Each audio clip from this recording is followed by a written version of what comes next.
Hello guys, how are you? Good evening to you all. क्या हाल चाल है आप सबके? आवाज आ रही है तो एक बार मुझे बता दीजिए। Is I am audible to you? जैसे हमें क्लास स्टार्ट करें।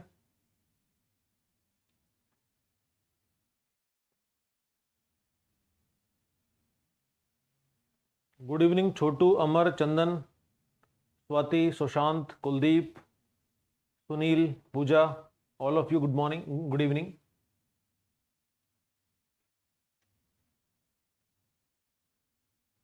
ऑल ओके, ठीक है। तो हम ये आज का सेशन स्टार्ट कर रहे हैं। कल हमारी क्लास नहीं हो पाई, रीजन इसके पीछे बहुत तेज बारिश थी। बहुत तेज बारिश आई, उससे लाइट चली गई, तो हम ये कल क्लास नहीं कर पाए। तो इसलिए आज का जो टॉपिक है वो परसों जो हमारा चल रहा था उसको हम कंटिन्यू कर रहे हैं। तो आज हमारा वही कैपिटल मार्केट है। एक बार, क्योंकि 2 दिन बीत चुके हैं इस बात को लास्ट टॉपिक हुए, तो एक बार मैं बहुत ब्रीफली इसको रिवाइज करूंगा, फिर हम उस पर मेन टॉपिक पर अपने पाएंगे। तो हमने जो पढ़ा था वो हमने पढ़ा था पहले कैपिटल मार्केट के बारे में। कैपिटल मार्केट क्या था? कैपिटल मार्केट वो है जिसमें आप अपना पैसा इन्वेस्टमेंट करना चाहते हो और आप वहां से कुछ अर्न करना चाहते हो। तो कैपिटल मार्केट क्या है? जहां से आप कुछ पैसा अर्न करना चाहते हो, प्रॉफिट चाहते हो, ठीक है। फिर इसके बाद कैपिटल मार्केट के 2 पार्ट्स किए गए थे, primary market and secondary market. Primary market वो था जहां पर पहली बार कोई कंपनी अपना शेयर जारी करती है, वो तो था प्राइमरी मार्केट, या आईपीओ या इनिशियल पब्लिक ऑफर जारी करती है। और सेकेंडरी मार्केट वो था जिसमें बाद में उन शेयर्स की ट्रेडिंग या रिट्रेडिंग होती है। तो प्राइमरी मार्केट में पहली बार शेयर जारी किया जाता है, उसके बाद फिर सेकेंडरी मार्केट में उसको बार बार खरीदा और बेचा जाता है। तो मेन जो मार्केट है कैपिटल मार्केट का वो यही सेकेंडरी मार्केट होता है। तो ज्यादातर जो बाइंग और सेलिंग है शेयर्स की वो किस में होती है? सेकेंडरी मार्केट में होती है। फिर ये वही प्राइमरी और सेकेंडरी मार्केट, यानी ये कोई कंपनी है, इस कंपनी ने अपने शेयर जारी किए, ठीक है। और ये है इन्वेस्टर ए जिसको ये शेयर जारी किए गए थे। इन्वेस्टर ए ने बाद में क्या किया? कंपनी को पैसा पहुंचा दिया, लेकिन बाद में क्या किया? उसी शेयर को उसने दूसरे किसी को बेच दिया। तो ये शेयर्स ने बेच दिए किसको? इन्वेस्टर बी को। और इन्वेस्टर बी ने पैसा दे दिया इधर वापस इसको। तो ये इस तरह से इन्वेस्टर ए ने जो किया, पहली बार शेयर खरीदा तो प्राइमरी मार्केट, और जब वही शेयर दोबारा खरीदा बेचा गया तो वो सेकेंडरी मार्केट, ठीक है। फिर हम आगे चले और हमने बात करी उस ऑर्गेनाइजेशन के बारे में जो कि इस पूरे के पूरे कैपिटल मार्केट को कंट्रोल करता है या उसको रेगुलेट करता है, और उसका नाम क्या था? Securities and exchange board of India, यानी भारतीय प्रतिभूति विनियामक बोर्ड। 1988 में सेबी को बना दिया गया था, लेकिन जब यह देखा गया कि सेबी जो है वो काम उस समय तक तो, क्योंकि उसके पास कोई पावर थी नहीं, फिर ये हर्षद मेहता वाला घोटाला हुआ तो सेबी एक्ट गवर्नमेंट लेके आई 1992 में और इसको ऑपरेशनल किया गया। तो सेबी किस तरह का ऑर्गेनाइजेशन है? सेबी एक एक्स्ट्रा कॉन्स्टिट्यूशनल या गैर संवैधानिक संगठन या स्टैट्यूटरी या सांविधिक संगठन है जिसको पार्लियामेंट ने अपने किसी लॉ से बनाया। तो सेबी इस तरह का जो कॉन्स्टिट्यूशन से नहीं, वो किससे बना है? पार्लियामेंट्री लॉ से या संसद द्वारा बनाई गई किसी विधि से बना है। तो इसीलिए सेबी का काम केवल क्या है? रेगुलेशन का काम है, इससे ज्यादा वो और कोई काम नहीं करता। फिर इसके बाद हमने इसके फंक्शंस के बारे में पढ़ा, जिसमें वो प्रोटेक्शन का काम करता है, डेवलपमेंटल फंक्शंस हैं और रेगुलेटिंग फंक्शंस हैं। हमने ये पढ़े। डिटेल में आपको अगर पढ़ना है, कुछ लोग जो आज नए जुड़े हैं तो वो पिछला वाला वीडियो देख लेना, ये सारा डिटेल में मैंने आपको बताया हुआ है। यहां मैं केवल आपको रिफ्रेश करवा रहा हूं उन सारी चीजों को जो हमने पिछली क्लास में पढ़ा था, ठीक है। फिर इसके बाद हम जो आने वाले थे वो आने वाले थे स्टॉक एक्सचेंज पे। तो यहां तक का हमारा लास्ट क्लास में हो गया था। ये मैंने जैसे उसमें होता है ना, सीरियल्स में होता है प्रीकैप, रिकैप, तो रिकैप मैंने आपको करवा दिया। ये हमने पिछले क्लास में पढ़ा था। और ये आज का जो हमारा मेन टॉपिक्स हैं वो स्टार्ट होते हैं कहां से? स्टॉक एक्सचेंज से। स्टॉक एक्सचेंज मैंने आपको बताया कि स्टॉक एक्सचेंज क्या है। स्टॉक एक्सचेंज बेसिकली आपका एक क्रिकेट फील्ड था, जैसा मैंने आपको बताया। तो क्रिकेट फील्ड में जैसे सारे के सारे प्लेयर्स आके खेलते हैं और अपने अपने टीम, जैसे मान ली 2 टीम वहां पर खेल रही हैं। अब वो 2 टीम वहां पर खेल रही हैं, सारे जो क्रिकेटर्स हैं या जो प्लेयर्स हैं वो सारे मिलकर रन बनाते हैं या मिलकर रन्स को सेव करते हैं या फील्डिंग करते हैं या बॉलिंग करते हैं, और फाइनली टीम एक स्कोर खड़ा करती है और दूसरी टीम फिर उस स्कोर को चेज करती है। तो यही सारा गेम चलता है स्टॉक एक्सचेंज में। तो स्टॉक एक्सचेंज में क्या होगा? सबसे पहले कोई भी कंपनी आएगी, वो कंपनी सेबी के पास रजिस्टर्ड होगी, उसके बाद वो आएगी स्टॉक एक्सचेंज के पास। स्टॉक एक्सचेंज हमारे यहां फिलहाल दो सबसे बड़े हैं, मैं उन्हीं का नाम ले रहा हूं यहां पर, एनएसई और बीएसई। तो दो स्टॉक एक्सचेंज है, कौन कौन से, एनएसई और बीएसई, यानी नेशनल स्टॉक एक्सचेंज और बॉम्बे स्टॉक एक्सचेंज। तो दोनों जो स्टॉक एक्सचेंजेस हैं इनमें रजिस्ट्रेशन हो जाएगा उस कंपनी का। रजिस्ट्रेशन के बाद क्या होगा, फिर उस कंपनी को अपने शेयर जारी करना है। और जो इन्वेस्टर्स हैं, अब ये इन्वेस्टर्स क्या करेंगे फिर यहां, तो ये इन्वेस्टर्स इन्हीं से खरीदेंगे इन सारे के सारे शेयर्स को। तो ये यहां पर शेयर जारी हुए, ठीक है, शेयर जारी किसके पास हुए, इन्होंने किए, और अब यहां पर जरूरत आई इन्वेस्टर्स की, यानी निवेशक। तो ये इन्वेस्टर्स या निवेशक क्या करेंगे, ये अपने पैसे से, अपनी जो उनके पास कैपिटल है उससे वो शेयर्स को खरीदेंगे। अब अगर कंपनी प्रॉफिट में जाती है तो शेयर्स की वैल्यू बढ़ेगी, अगर कंपनी नुकसान में जाती है तो फिर शेयर की वैल्यू घटेगी। शेयर की वैल्यू किस तरह से जारी होती है यह भी मैंने आपको लास्ट क्लास में बताया था, उसको मैं दोबारा बता देता हूं। शेयर्स जो जारी किए जाते हैं वो दो तरह से हैं, या तो जारी होते हैं वो एट पार, या फिर वो जारी होते हैं एट प्रीमियम। तो एट पार और एट प्रीमियम ये दो टाइप से शेयर जारी होते हैं, ठीक है। एट पार का मतलब यहां पर क्या होता है, एट पार यानी कि उसकी जो रियल वैल्यू थी उस पर वो शेयर जारी हुआ। तो यानी यहां तो क्या किया कि आपने जो शेयर जारी किया था ये उसकी रियल वैल्यू पर शेयर जारी किया गया। और एट प्रीमियम का मतलब क्या है कि ये शेयर की फेस वैल्यू पर जारी हुआ। यानी इसका मतलब कैसे हम समझेंगे कि जैसे मान लीजिए किसी कंपनी ने अपना जो हिस्सा था पूरा का पूरा, मान लीजिए कोई कंपनी 2000 करोड़ से शुरू होती है, यानी ये कंपनी 2000 करोड़ मार्केट से लेना चाहती है, फंड रेज करना चाहती है, कितना, 2000 करोड़ रुपए। अब ये कंपनी ने क्या किया, इस कंपनी ने शेयर जारी किए। शेयर का मतलब सीधा सा क्या था, हिस्सा। तो कंपनी ने बहुत सारे हिस्से बना करके जारी किए, और ये जो 2000 करोड़ की वैल्यू थी उसको बहुत सारे छोटे छोटे छोटे छोटे हिस्सों में बांट दिया। अब ये जो छोटे छोटे हिस्से हैं, ये सारे के सारे जो हिस्से इसके होंगे 2000 करोड़ के, उन्हीं हिस्सों को हम क्या बोलेंगे, उसको हम बोलेंगे शेयर्स। तो कंपनी ने जो उसकी पूरी की पूरी ऑथराइज कैपिटल थी उसके क्या किया, उसने छोटे छोटे बहुत सारे शेयर्स कर दिए। अब ये जो शेयर जारी किए गए थे, इन शेयर्स को दो तरह जारी हुआ, या तो एट पार या एट प्रीमियम। तो थोड़ा सा टफ सब्जेक्ट है, आप बिल्कुल ध्यान लगा करके फोकस होकर के इस बात को सुनना कि एट पार और एट प्रीमियम का मतलब क्या हुआ। मैंने यहां पर एक बात करी, फेस वैल्यू और रियल वैल्यू। जैसे कि 2000 रुपए का नोट आपके सामने है, 5000 रुपए का नोट आपके सामने है, 100 का 200 के नोट हैं आपके सामने। तो ये जो नोट हैं सारे के सारे, इन पर क्या लिखा हुआ है, इन पर उस नोट की वैल्यू लिखी हुई है। यानी 500 के नोट पर 500 लिखा हुआ है, 2000 के नोट पर 2000 रुपए लिखा हुआ है। लेकिन क्या वास्तव में उनकी इंट्रिंसिक वैल्यू या उनका आंतरिक मूल्य इतना है, नहीं है। जो उस पर लिखा हुआ है, जो उस पर अंकित मूल्य है, जो उस पर प्रिंट वैल्यू है, हम उसी के हिसाब से उसको मार्केट में वैल्यू मानते हैं। लेकिन वो जो इसकी वैल्यू है वो उसकी फेस वैल्यू है। ओरिजिनल वैल्यू किसकी होती है, ओरिजिनल वैल्यू हमेशा कमोडिटी करेंसी की होती है। कमोडिटी करेंसी का मतलब, अगर मान लीजिए सोने चांदी के सिक्के चल रहे होते तो उस कंडीशन में क्या होता है कि जो सोने की वैल्यू थी, जो, क्योंकि सोना सबसे महंगा मेटल एक तरह से मान के चले, तो जो सोने की वैल्यू थी उसी वैल्यू के हिसाब से करेंसी की वैल्यू होगी। जो चांदी की वैल्यू है उसी हिसाब से चांदी के सिक्के की वैल्यू होगी। जैसे आप गणेश जी का या लक्ष्मी जी का सिक्का लेकर के आते हैं दिवाली पे, अगर वो दिवाली पर लाया हुआ सिक्का आपसे टूट जाए, या उसमें बीच में दो टुकड़े हो जाएं, या फिर वो एक तरह से टेम्परिंग हो जाए उसमें, तो भी उसकी वैल्यू खत्म नहीं होती। यानी वो देखने में अच्छा नहीं लगेगा, वो अलग मुद्दा है, लेकिन उसकी वैल्यू हमेशा तब भी बनी रहेगी। यानी अगर मान लीजिए 2 ग्राम का सोने का सिक्का है, उसमें से टूट करके 6 टुकड़े हो जाएं, तब भी हर टुकड़े की अपनी एक वैल्यू होगी। तो वो उनकी क्या है, उनकी वो रियल वैल्यू है। लेकिन अगर आपके कॉइन्स के साथ में, जो अभी कॉइन्स चल रहे हैं उनके साथ में, या सिक्कों या उनके नोट्स के साथ में अगर वो फट जाएं, आपने देखा कई बार उस पर होली का रंग लग जाता है तो भी हम उसको लेने से मना कर देते हैं। वो फटा हुआ है हम उसको लेने से मना कर देते हैं। अगर बीच में किसी ने उसको चिपका रखा है क्योंकि गला हुआ है, उसको हम लेने से मना कर देते हैं। तो हम क्यों मना करते हैं, क्योंकि हमें पता है कि ये फटा हुआ है, या ये टेम्पर्ड है, या ये जला हुआ है, इसकी कोई वैल्यू नहीं होगी। उसकी वैल्यू कब तक है, जब तक वो बिल्कुल नीट एंड क्लीन है। आरबीआई का ये जिम्मेदारी है कि वो क्लीन करेंसी मार्केट में रखे। हम पढ़ चुके हैं इस चीज को पहले ही। तो अब यहां पर मुद्दा क्या है कि रियल वैल्यू उसकी क्या हुई, रियल वैल्यू किसी की भी होती है जो उसके कमोडिटी की वैल्यू होती है या जो उसमें बनाने में कॉस्ट लगी होती है। जैसे 1 रुपए का नोट और 1 रुपए के सिक्के की जो कॉस्ट है वो उसकी उस फेस वैल्यू से ज्यादा है, तो इसीलिए वो जो 1 रुपए का नोट और 1 रुपए का सिक्का है वो लीगल टेंडर करेंसी नहीं होता।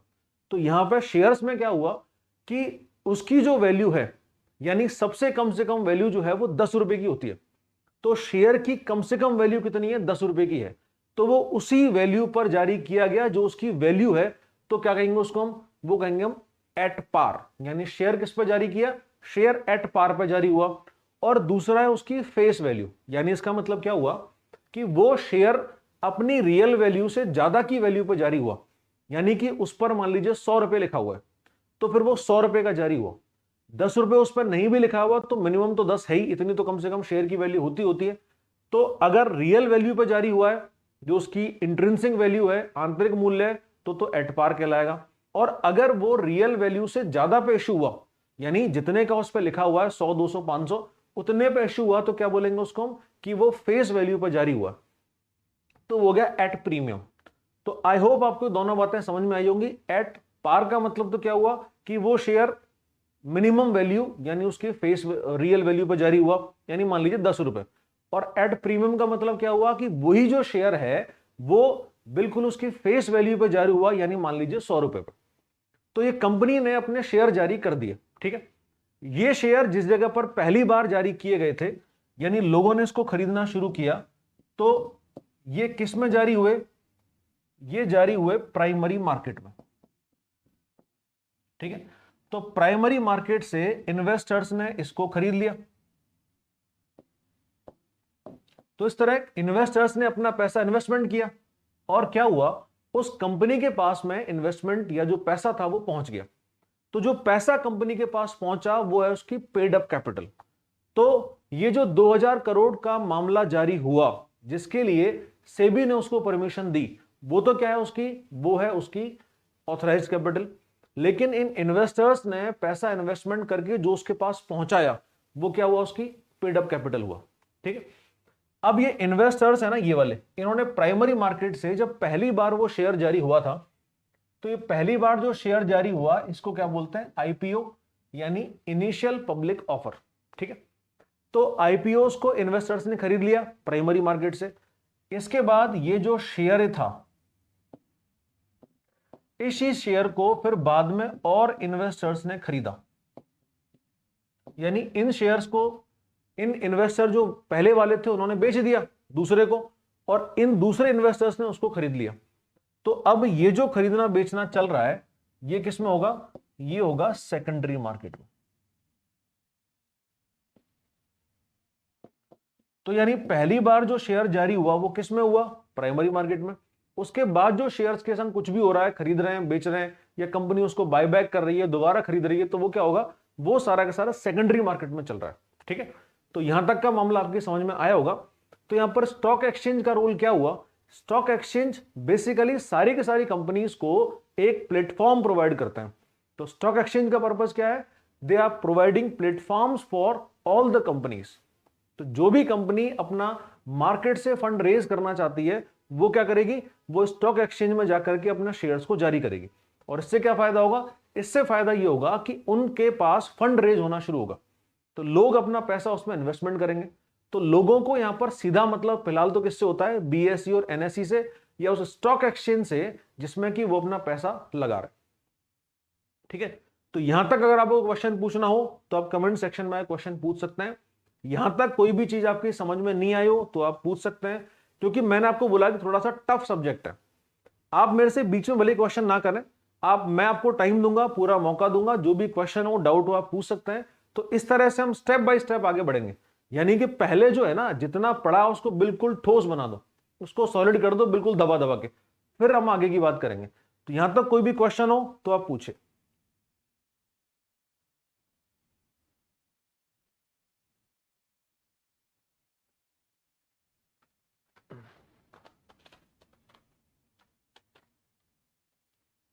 तो कोई भी क्वेश्चन हो तो बताइए।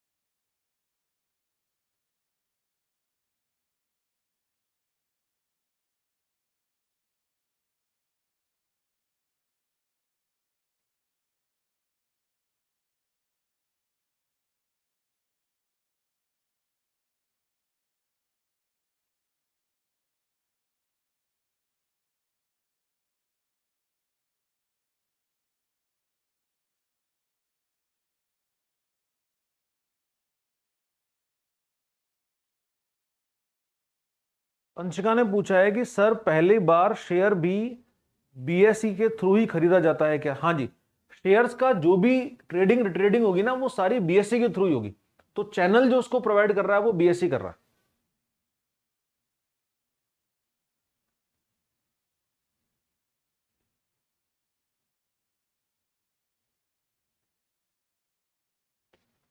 देखो, 1 रुपए का नोट और 1 रुपए का कॉइन, जैसे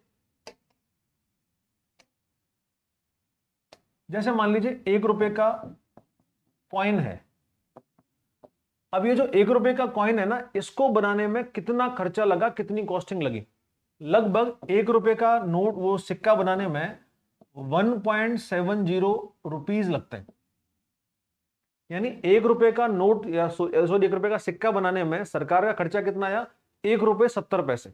अब ये जो 1 रुपए 70 पैसे है ना, ये खर्चा 1 रुपए की वैल्यू से ज्यादा का है। ठीक है, तो इसीलिए 1 रुपए का जो नोट है ना उसमें ज्यादा खर्चा आता है। अब फेस वैल्यू का मतलब तो क्या हुआ कि ये मान लीजिए 1 का सिक्का है, इसी के बराबर का 2 का सिक्का है, इससे छोटा है, थोड़ा सा मोटा जरूर है, ये 5 का सिक्का है। तो ये 1, 2 और 5 के सिक्के हैं, ये साइज में तो लगभग बराबर सही है, ज्यादा कोई फर्क इनमें है नहीं, लेकिन इनकी वैल्यू में अंतर आता है। अब इस पर 1 लिखा हुआ तो 1 में जाएगा, भले ही इसकी खुद की जो कॉस्टिंग है ना वो 1 रुपए से ज्यादा है, लेकिन फिर भी हम इसको कितने में खरीदेंगे? 1 में। ये इसकी जो वैल्यू होगी वो कितनी होगी? 1 रुपए की होगी। इससे सामान भी कितना आएगा? 1 रुपए का आएगा। ये 2 रुपए का सिक्का है तो इसकी वैल्यू 2 रुपए मानी जाएगी, भले ही इसको बनाने में 2 रुपए से कम खर्चा आया, तो इसकी रियल वैल्यू कुछ और है और फेस वैल्यू कुछ और है। तो रियल वैल्यू तो इसकी 2 रुपए से कम है, लेकिन फेस वैल्यू उसकी 2 रुपए से ज्यादा है। मान लीजिए 5 का सिक्का बनाने में सरकार को 3 रुपए के आसपास खर्चा आता है, तो कॉस्टिंग कितनी है उसकी? 3 रुपए, लेकिन फेस वैल्यू कितनी है उसकी? 5 रुपए होगी। तो ये इनमें डिफरेंस होता है।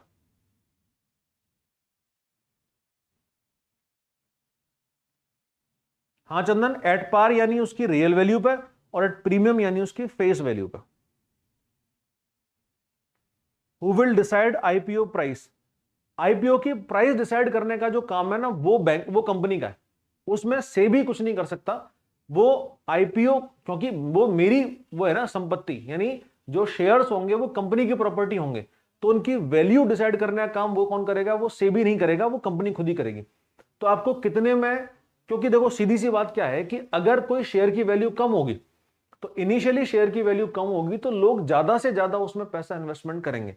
बात जो है ना इसमें, आप थोड़ी सी गहराई से अगर हम बात करें तो लोग आपसे, वो जो कंपनीज हैं या वो बैंक्स हैं, वो क्या चाहते हैं? वो आपसे आपकी माइक्रो सेविंग्स को खींचना चाहते हैं।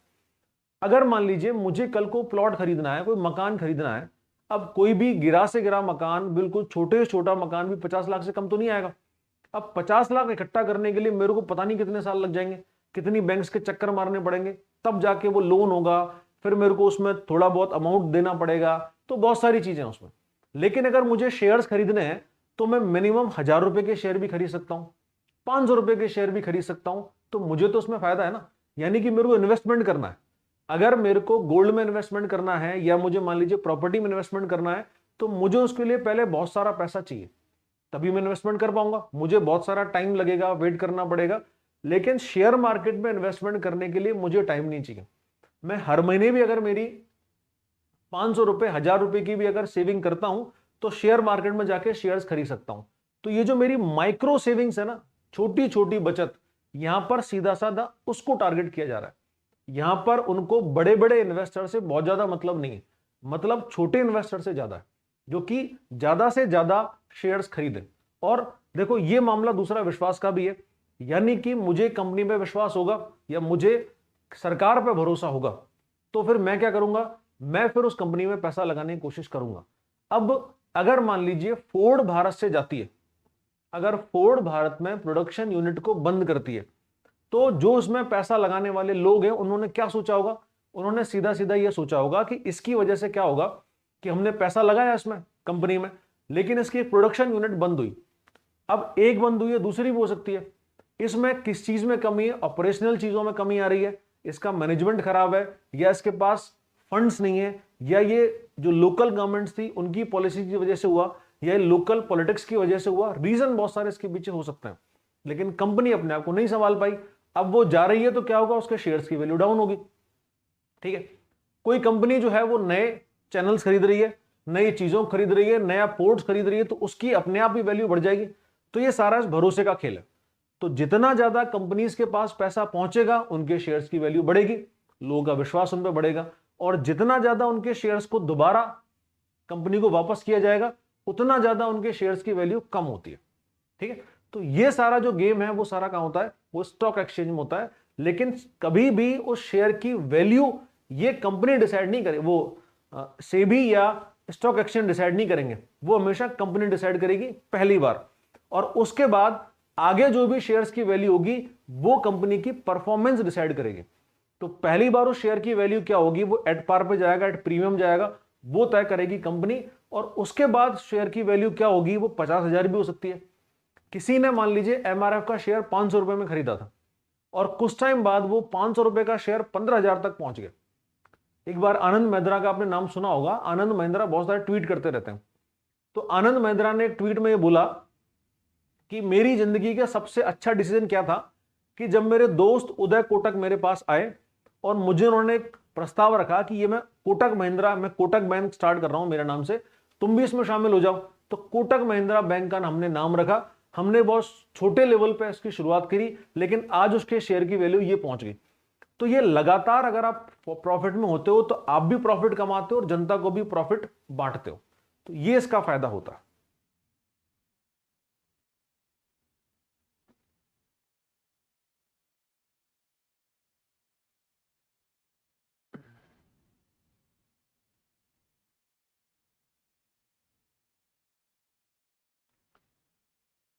फ्रॉन्च, चंदन में समझा नहीं क्वेश्चन आपका क्या है कि फ्रॉन्च का भी कंपनी भी सेबी में रजिस्टर करती है क्या?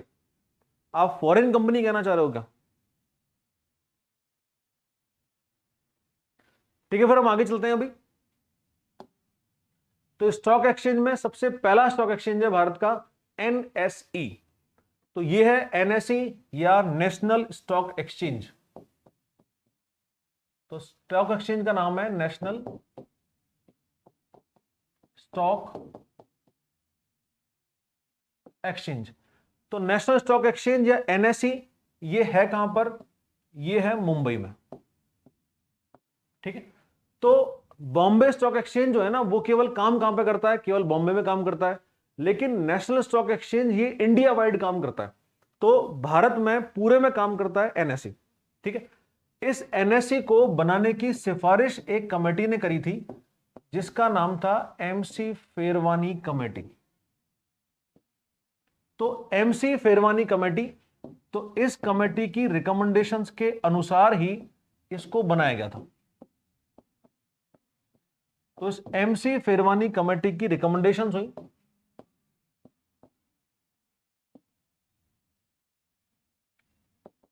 या इसकी सिफारिशों के आधार पर। ठीक है, तो एमसी फेरवानी कमेटी की रिकमेंडेशंस के आधार पर 1992 में ये एनएसई बना। ठीक है, अब एनएसई का काम जो मैंने आपको बताया कि ये पूरे के पूरे भारत के पहले स्टॉक एक्सचेंज को कंट्रोल करता था। तो ये तो स्टॉक एक्सचेंज है ही एनएसई, लेकिन पहले इसके अलावा क्या था कि भारत में 20 स्टॉक एक्सचेंज और थे जो जनरली जो जितनी भी कैपिटल्स हैं स्टेट्स की उनमें थे। तो अब क्या हुआ है कि वो सारे के सारे स्टॉक एक्सचेंज जो हैं या सिक्योरिटीज एक्सचेंज लिमिटेड जिनको बोला करते थे वो सारे बंद हो चुके हैं।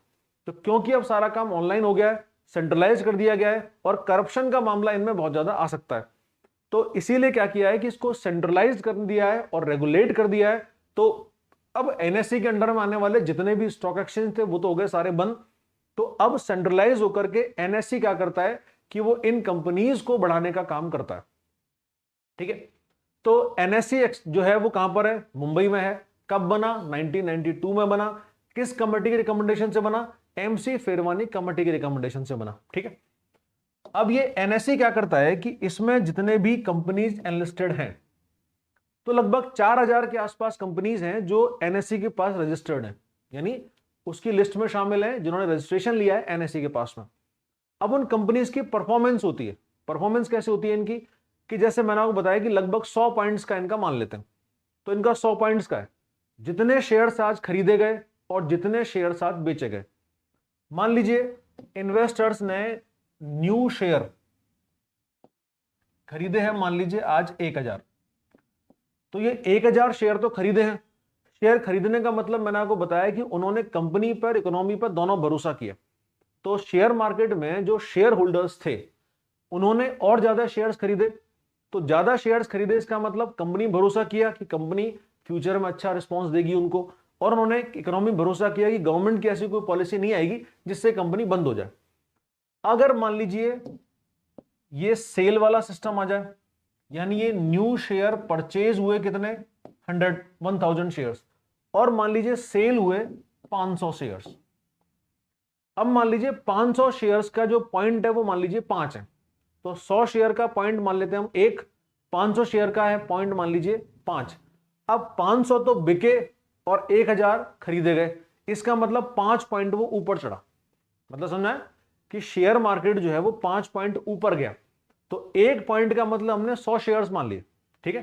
तो 1 पॉइंट यानी 100 शेयर्स। तो अब यहां पर क्या हुआ कि 1000 शेयर्स खरीदे गए, यानी आप इसको कैसे मानोगे कि प्लस 10 पॉइंट हुआ। तो 1000 शेयर्स खरीदे गए, इसका मतलब कितना पॉइंट प्लस हुआ 10। दूसरा मैंने आपको बोला कि उसमें 500 शेयर्स बेचे गए, तो -5 वो नीचे भी तो आया, तो इसका मतलब वो 5 पॉइंट ऊपर चढ़ा, ठीक है।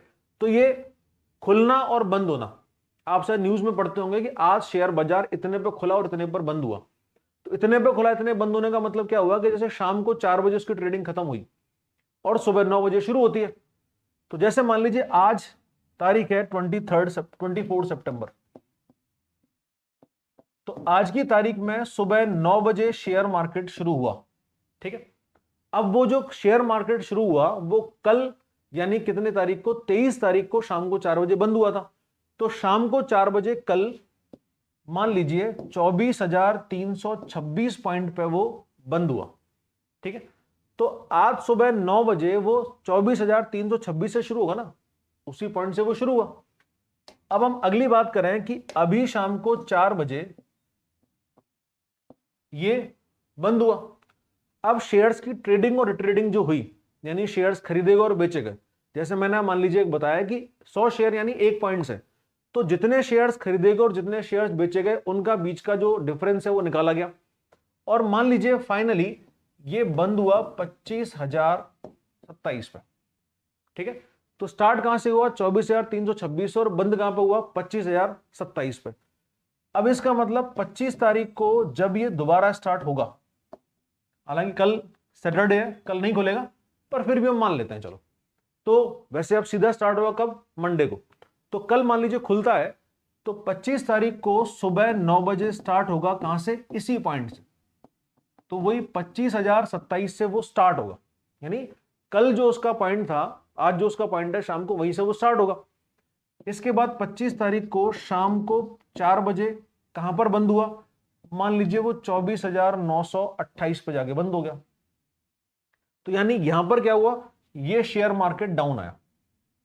अब इन शेयर्स की जो वैल्यू है ना वो हर सेकंड्स में घटती और बढ़ती है। रीजन इसके पीछे क्या, उसकी परफॉर्मेंस के हिसाब से, लोगों के भरोसे के हिसाब से, लोग उसमें अपना शेयर खरीद रहे हैं तो उसकी अपने आप वैल्यू बढ़ेगी, क्योंकि ये सीधा हिसाब क्या होता है कि जिसकी डिमांड होती है उसको हम हॉट मान लेते हैं, डिमांड नहीं होती उसको हम कोल्ड मान लेते हैं। तो जिन शेयर्स की डिमांड अच्छी है, जैसे मान लीजिए फोर्ड का बंद हुआ तो फोर्ड की डिमांड कम होती जाएगी। अभी आपने सुना कि गौतम अडानी एनडीटीवी को खरीद रहा है, ठीक है, तो अडानी के शेयर्स की वैल्यू अपने आप बढ़ेगी। आपने सुना अडानी ने 150 ट्रेन खरीद ली, अडानी ने बहुत सारे पोर्ट्स खरीद लिए, अडानी ने बहुत सारे एयरपोर्ट्स खरीद लिए, तो अपने आप क्या होगा, शेयर्स की वैल्यू लगातार बढ़ती चली जाएगी। और दूसरा आपने सुना कि फलाना इंडस्ट्रियलिस्ट है, उसकी 4 कंपनियां बंद हो गई, 3 कंपनियां डूब गई, तो अपने आप शेयर्स की वैल्यू उसकी डाउन होती चली जाएगी।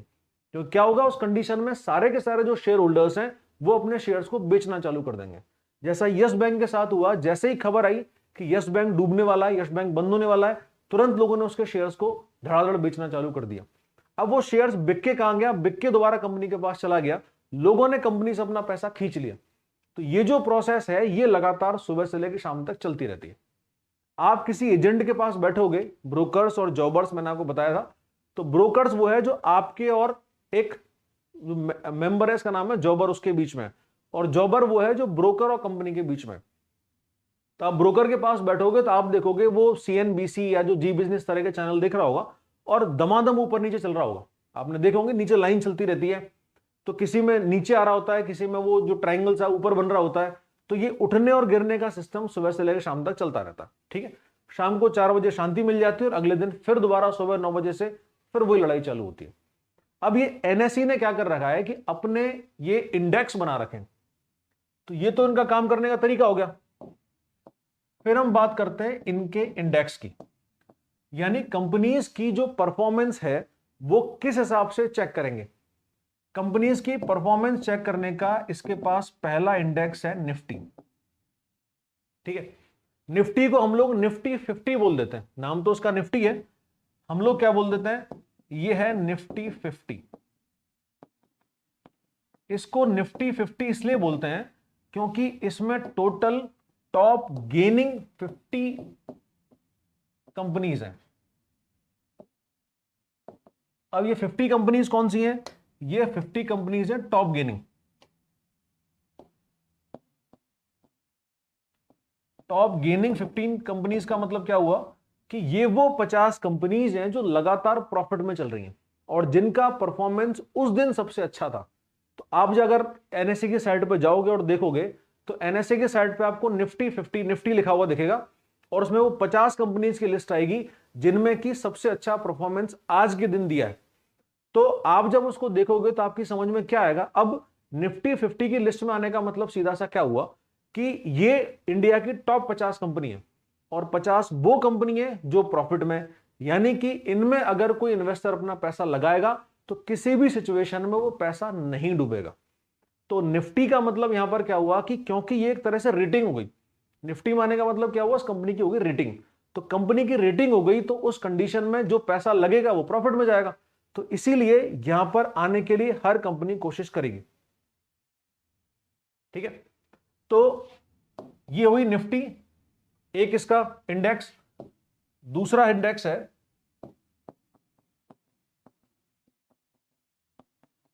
Nifty 50 junior. तो एक तो हमने पढ़ा निफ्टी 50 और दूसरा है निफ्टी 50 जूनियर। ये अलग अलग कैटेगरीज में है। ये अलग अलग कैटेगरीज किस तरह से होती हैं कि इनमें क्या करते हैं कि इन कंपनीज को 3 पार्ट्स में डिवाइड करते हैं। तो क्या किया इसके लिए, जो कंपनीज हैं उनको 3 हिस्सों में डिवाइड किया। ठीक है, पहली कंपनी है, इनको बोलते हैं लार्ज कैप। तो पहले टाइप की कंपनी का नाम क्या है, large cap companies. Large cap का मतलब क्या हुआ, कैप यानी कैपिटलाइजेशन यानी पूंजीकरण। तो इसका वृहद पूंजीकरण है, बहुत बड़े स्तर का पूंजीकरण है।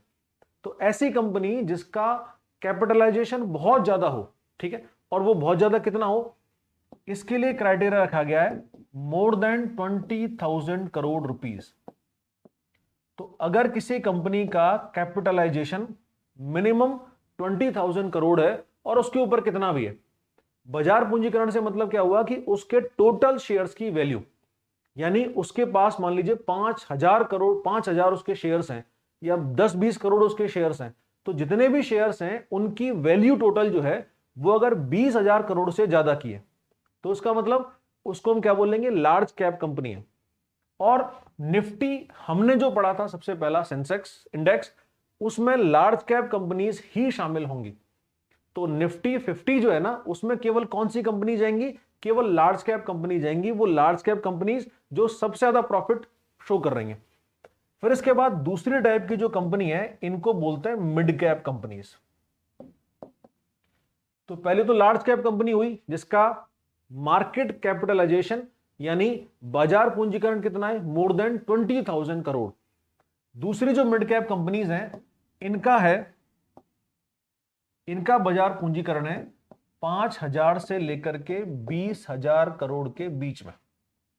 तो ऐसी कंपनीज जिनका बाजार पूंजीकरण 5,000 से 20,000 करोड़ के बीच में, वो कौन सी होगी, मिड कैप कंपनी। तीसरी तरह की कंपनी है, इसको बोलते हैं स्मॉल कैप कंपनीज। तो ये वो कंपनीज हैं जिनका market capitalisation less than 5,000 crore है। तो इस तरह से 3 कंपनीज हैं, मिड कैप, स्मॉल कैप और लार्ज कैप। सबसे बड़ी कंपनी लार्ज कैप है, फिर मिड कैप और फिर स्मॉल कैप है। लार्ज कैप का मतलब क्या हुआ, जिसका market capitalisation more than 20,000 crore है। मिड कैप का मतलब क्या हुआ कि जिसका 5,000 टू 20,000 करोड़ है, और स्मॉल कैप का मतलब क्या हुआ जिसका लेस देन 5,000 करोड़ है। तो इन तीनों के लिए अलग अलग कैटेगरी बनती है। तो इसका मतलब क्या हुआ कि निफ्टी 50 में जो कंपनीज आएंगी वो कौन सी होंगी, जिनका मार्केट कैप कितना होगा, मोर देन 20,000 करोड़। निफ्टी 50 जूनियर में कौन सी आएंगी, ये वो कंपनी आएंगी जिनका मार्केट कैप कितना होगा, 5,000 टू 20,000 करोड़। और स्मॉल कैप में कौन सी आएंगी, जिनका मार्केट कैप कितना होगा, लेस देन 5,000 करोड़। तो उस तरह से 3 कैटेगरीज में इन कंपनीज को हमने डिवाइड कर दिया, ठीक है, और उसी हिसाब से इनकी अलग अलग लिस्ट बनानी शुरू कर दी। फिर इसके अलावा एक और इंडेक्स है, इसका नाम है निफ्टी 500। तो पहले में उसने क्या किया, निफ्टी में केवल 50 कंपनीज ली। अब ये निफ्टी क्या कर रहा है कि टॉप 500 कंपनीज को शामिल कर रहा है। फिर अब प्रॉब्लम क्या होती है कि हर जगह पर कंपनीज की अलग अलग वैल्यू हो सकती है, अलग अलग सर्विसेज क्वालिटी हो सकती है। तो अब इसने क्या किया, कैटेगराइजेशन और कर दिया। जैसे निफ्टी फाइनेंस, तो निफ्टी फाइनेंस में केवल बैंकिंग कंपनीज आ गई। तो निफ्टी फाइनेंस में कौन सी कंपनीज है, बैंकिंग कंपनीज, सभी कमर्शियल बैंक्स आ गए, सभी इसमें स्मॉल फाइनेंस बैंक आ गए, पेमेंट बैंक्स आ गए। तो वो किस में, निफ्टी फाइनेंस में। इसी तरह से कंपनी है, एक और इंडेक्स है निफ्टी आईटी, ठीक है, तो निफ्टी आईटी भी आ गया। तो इस तरह से अलग अलग चीजों के लिए अलग अलग इसने ये इंडेक्सेस बना रखे हैं। तो जो कंपनी जिस इंडेक्स जिस सेक्टर में होगी उसके लिए अलग से और होता है, ठीक है। तो ये सारे जो इंडेक्सेस हैं वो किसके हैं, ये सारे इंडेक्स एनएससी के हैं।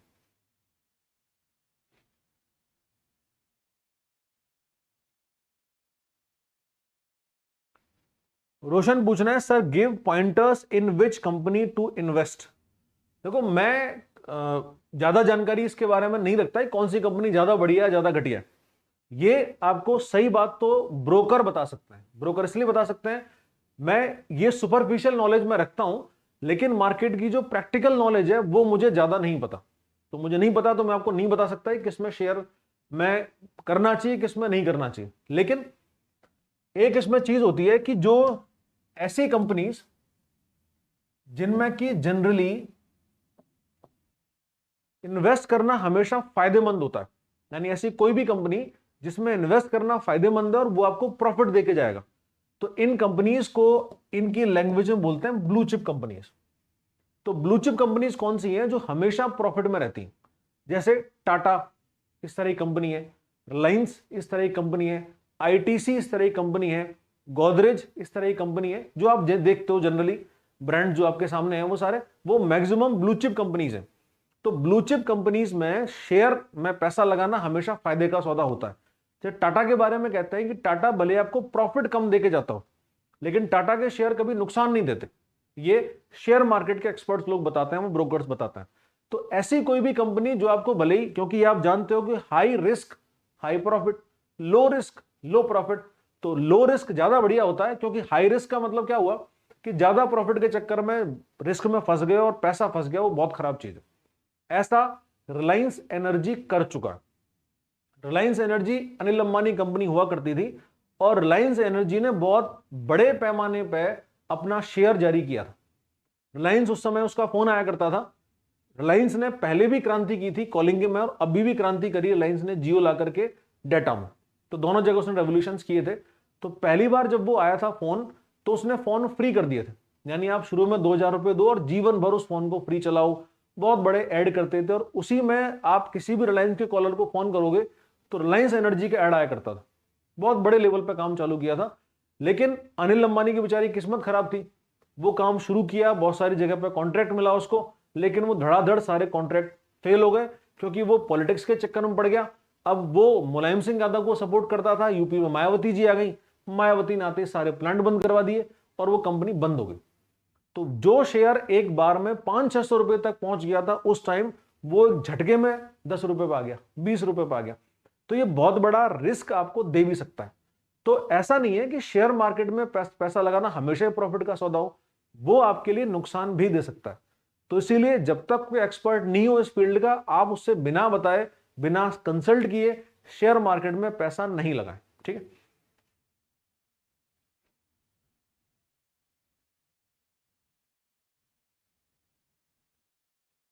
म्यूचुअल फंड पर भी आऊंगा, मैं बात करूंगा।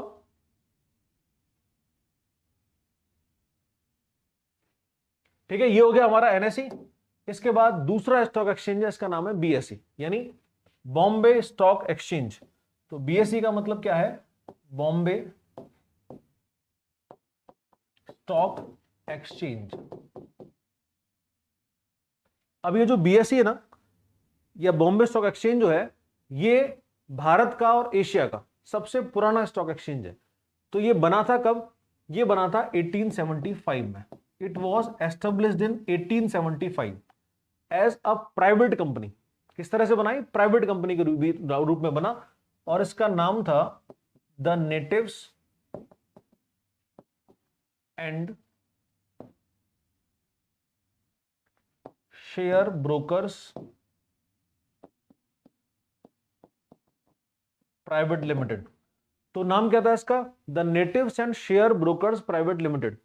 तो इस नाम से 1875 में मुंबई में, जिसको पहले बॉम्बे बोला करते थे, वहां पर बना। और इस बॉम्बे स्टॉक एक्सचेंज के प्रमोटर कौन थे? यानी वो प्रमोटर फर्म जिसने कि इसको शुरू किया, उस प्रमोटर का नाम था प्रेमचंद रायचंद। ये एक फर्म थी, उस समय कंपनी थी टेक्सटाइल की। ये प्रेमचंद रायचंद, इस फर्म ने इसको शुरू किया, किसको? बीएसई यानी बॉम्बे स्टॉक एक्सचेंज को। तो 1875 से ये स्टॉक एक्सचेंज, ये एशिया का पहला था, भारत का तो अपने आप हो ही गया, एशिया का सबसे ओल्डेस्ट स्टॉक एक्सचेंज है, और फिलहाल ये दुनिया का 10वां सबसे बड़ा स्टॉक एक्सचेंज है। यानी करेंटली क्या है? It is the 10th largest stock exchange in the world. दूसरी इसमें क्या चीज है कि जो स्टॉक एक्सचेंज है बीएसई, ये अभी भी वही स्टॉक एक्सचेंज है जिसमें कि लोग सबसे ज्यादा भरोसा करते हैं। एनएसई का भले ही रेंज बहुत ज्यादा है, लेकिन अब भी सबसे ज्यादा भरोसा किस पर है? बीएसई पर है। तो जितनी भी कंपनीज हैं वो सबसे पहले बीएसई में ही जाकर के ये अपना रजिस्ट्रेशन करवाती हैं, उसके बाद फिर वो एनएसई के पास जाती हैं। ठीक है, तो मेन काम पर जाना होता है उनको, बीएसई में जाना होता है। अब बीएसई इसके लिए क्या कस्टम अपनाता है इसको, कि जैसे मान लीजिए आज की सबसे बड़ी गेनर कंपनी कौन है, यानी आज की वो कंपनी जिसने कि सबसे ज्यादा प्रॉफिट लिया। अब इन सारे कंपनीज के कॉर्पोरेट ऑफिस मुंबई में है। तो जैसे मान लीजिए कि आज रिलायंस का सबसे नंबर 1 पे रहा, तो कल क्या होगा? कल रिलायंस का जो हेड होगा, मुकेश अंबानी है जैसे, या वो मुकेश अंबानी ज्यादातर क्या करता है कि अपनी मां को बेचता है, कोकिला बहन को। तो जो भी रिलायंस का हेड होगा, वो एक बड़ा सा घंटा सा बना रखा है ना, मंदिरों में घंटी होती है ना, ऐसे ऐसे बीएसई के बाहर वो घंटा सा है, वो बजाना होता है, और इससे फिर इसका कामकाज शुरू होता है। तो जो टॉप गेनर कंपनी है उसको इसका एक प्रिविलेज मिलता है, ठीक है, कि वो बीएसई में जो रूटीन का कामकाज है उसको शुरू करवाता है। तो इंडिया में फंड रेज करने की परंपरा शुरू करने वाला कौन था? ये बीएसई था। 1875 में शुरू हुआ, तो एक बड़ा एस्टेब्लिशमेंट लगातार होता रहा। लोगों को आज भी बहुत ज्यादा भरोसा नहीं है, ठीक है, वो आप जानती हो उसको। फाइनली 1956 में गवर्नमेंट ऑफ इंडिया ने किया इसका नेशनलाइजेशन। तो एलआईसी के साथ में ही इसको भी राष्ट्रीय संपत्ति बना दिया। इन 1956 it was nationalised and became national property. तो 1956 में क्या हुआ कि ये जो बीएसई था ये राष्ट्रीय संपत्ति बन गया, ठीक है। तो राष्ट्रीय संपत्ति बना, अब यहां से ये गवर्नमेंट के अंडरटेकिंग में, गवर्नमेंट के हिसाब से काम करना इसने शुरू किया। तो अब बीएसई ने क्या किया कि बीएसई ने जैसे एक ऑनलाइन ट्रेडिंग जब आई, तो ये सिस्टम लेकर के आया जिसको बोलते हैं बोल्ट, यानी Bombay online trading.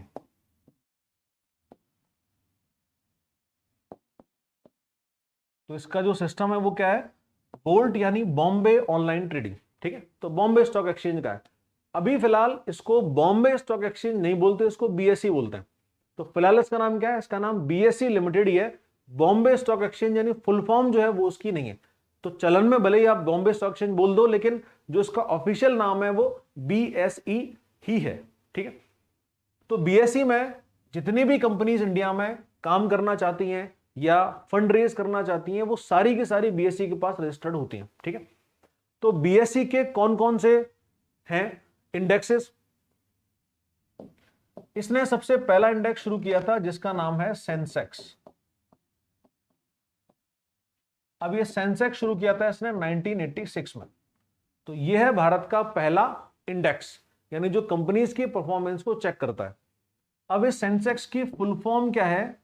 Sensitive index. तो what is Sensex? Sensex is sensitive index, यानी संवेदी सूचकांक। अब ये सेंसिटिव इंडेक्स जो है ना, संवेदी सूचकांक, ये क्या करेगा? ये उस समय उस दिन में जितनी भी कंपनीज उसमें एनलिस्टेड हैं, ये उनकी सबकी परफॉर्मेंस चेक करेगा। तो आरबीआई की भी आप साइट पर जाओगे और इनकी अपनी अपनी साइट्स पे जाओगे तो वो दोनों का दिखाएंगे आपको, एनएससी का भी और बीएससी का भी। तो दोनों की परफॉर्मेंस दिखाई जाती है। और क्योंकि दोनों में कंपनी अलग अलग भी हो सकती है, किसी ने किसी में अच्छा परफॉर्म किया हो सकता है, किसी में किसी ने नहीं किया हो, वो दोनों मैटर है। लेकिन ओवरऑल जैसा मैंने आपको बताया कि एक खिलाड़ी भी रन बनाएगा तो भी स्कोर बोर्ड तो ऊंचा जाएगा ना। यानी कि अगर एक कंपनी भी अच्छा परफॉर्मेंस दिखाती है तो सिचुएशन में सेंसिटिव इंडेक्स ऊपर जाएगा। अब इस सेंसिटिव इंडेक्स को शुरू कब किया? 1986 में। दूसरा है इसका बेस ईयर। बेस ईयर आप जानते हो कि जिसके आधार पर इसके पॉइंट्स को की या परफॉर्मेंस को बनाया जाता है। तो इसका बेस ईयर या आधार वर्ष क्या है? 1978-79। तो उसका बेस ईयर क्या है? 1978-79। यानी इसका मतलब क्या हुआ? जैसे इसके जो पॉइंट्स हैं, बेस पॉइंट्स हैं, वो 100 हैं। यानी हमने क्या माना कि 1978-79 को ये स्टॉक एक्सचेंज कहां पे था? ये 100 पे था। यहां से हमने इसको शुरू माना। तो 1978 से लेकर के कंपनीज के परफॉर्मेंस का एवरेज निकालना शुरू किया और 1986 में जिस दिन ये शुरू हुआ था वहां तक हमने इसको मान लिया। तो 100 से शुरू होकर मान लीजिए 1000 तक आया और इसके बाद 1000 से 1986 में मान लीजिए इसने काम करना शुरू किया। अभी अगर आप देखोगे तो लगभग 30,000 के ऊपर शायद ये चल रहा है। तो ये वहां से लेकर के यानी 100 से लेकर के हम कहां तक आ गए? परफॉर्मेंस बढ़ाते बढ़ाते 30,000 तक पहुंच गए। तो इस तरह से बीएसई का सारा काम चलता है। ठीक है, तो बीएसई इंडिया का आज भी सबसे बड़ा स्टॉक एक्सचेंज है। ठीक है, तो अब हम बीएसई के इंडेक्सेस की बात करें।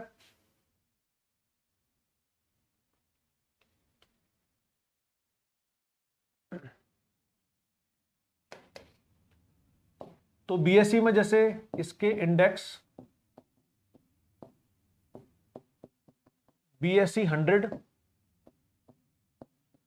BSE 200, BSE 500। तो इसका मतलब क्या हुआ? बीएसई की top 100 companies, top 200 companies, top 500 companies. फिर इसने अलग अलग फील्ड में और कर रखा है, जैसे बीएसई मेटल, इसमें भी है बीएसई फार्मा। तो बीएसई मेटल में केवल जो मेटल बनाने वाली कंपनीज हैं वो शामिल होंगी, बीएसई फार्मा में केवल फार्मास्यूटिकल कंपनी शामिल होंगी। ठीक है, जैसे बीएसई हाउसिंग, इसका मतलब इसमें कौन सी कंपनीज होंगी? इसमें केवल वही कंपनीज होंगी जो कि हाउसिंग फाइनेंस का काम करती हैं। तो इस तरह से अलग अलग सेक्टर्स के यहां पर भी अलग अलग इंडेक्सेस हैं।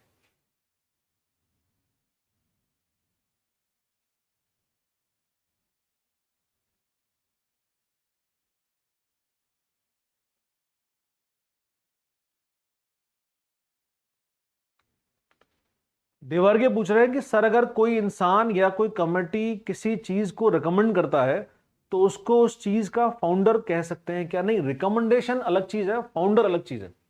रिकमेंडेशन का मतलब तो क्या हुआ? एडवाइजरी होता है। तो रिकमेंडेशन मींस एडवाइस। अब उस एडवाइस को मानना या नहीं मानना वो सामने वाले की मर्जी है ना। तो एमसी फेरवानी कमेटी ने तो सेंट्रल गवर्नमेंट को बोला कि आप एनएससी को बनाओ, लेकिन सेंट्रल गवर्नमेंट की मर्जी है वो उसकी एडवाइस को माने या नहीं माने। तो वो एडवाइजरी मैटर हुआ। तो अब उसकी एडवाइस को नहीं माना गया तो फिर उसको कैसे फाउंडर नहीं मानेंगे? तो फाउंडर वही होगा जिसके ऑर्डर के हिसाब से वो बना है। तो एनएससी का फाउंडर कौन है? सेंट्रल गवर्नमेंट होगा। एमसी फेरवानी कमेटी केवल एडवाइजर है, वो फाउंडर नहीं है। ठीक है, तो ये हमने पढ़ा बीएसई। फिर इसके बाद है ओटीसीईआई। शायद इसका नाम आप लोगों ने कम सुना होगा या नहीं भी सुना होगा। तो ये ओटीसीआई क्या है? Over the counter exchange of India. तो ये भी एक एक्सचेंज है जिसका नाम क्या है, over the counter exchange of India, यानी OTCEI। और ये OTCEI ये है सारे वही मुंबई में, ये बना 1989 में। कब बना ये बना था 1989 में। अब BSE इसके पहले काम कर ही रहा था, लेकिन BSE का जो फंक्शन था वो केवल बड़ी कंपनीज के लिए था उस समय शुरू में। यानी BSE में जिन कंपनीज की परफॉर्मेंस देखी जाती थी वो सारे कौन थे, वो केवल लार्ज कंपनीज थी। लेकिन over the counter of exchange of India केवल किसके लिए बना, ये MSME। तो इसमें एनलिस्टेड कंपनी केवल कौन सी है, ये MSME वाली कंपनीज है, यानी मीडियम, स्मॉल और माइक्रो एंटरप्राइजेस हैं। तो केवल MSMEs के लिए कौन सा है, ये इस तरह का पहला एक्सचेंज था भारत का जो केवल छोटी कंपनीज के लिए था। कौन सा, MSME वाला OTCEI, यानी over the counter exchange of India. बाद में जब सिडबी बना तो अभी इसका जो प्रमोटर है, तो अभी इसका प्रमोटर या हेड कौन है, इसका प्रमोटर या हेड है फिलहाल सिडबी। प्रमोटर और ओन्ड बाय, तो उसका ओनर प्रमोटर कौन है, ये है सिडबी। तो सिडबी आप जानते हो, सिडबी का मेन काम क्या है, सिडबी काम करता है स्मॉल इंडस्ट्रीज के लिए, वही MSMEs के लिए। तो इसीलिए ओवर द काउंटर किसके अंडर में काम कर रहा है, सिडबी के अंडर में काम कर रहा है। तो बड़ी कंपनीज के लिए BSE NSE है और छोटी कंपनीज के लिए over the counter exchange of India. ठीक है,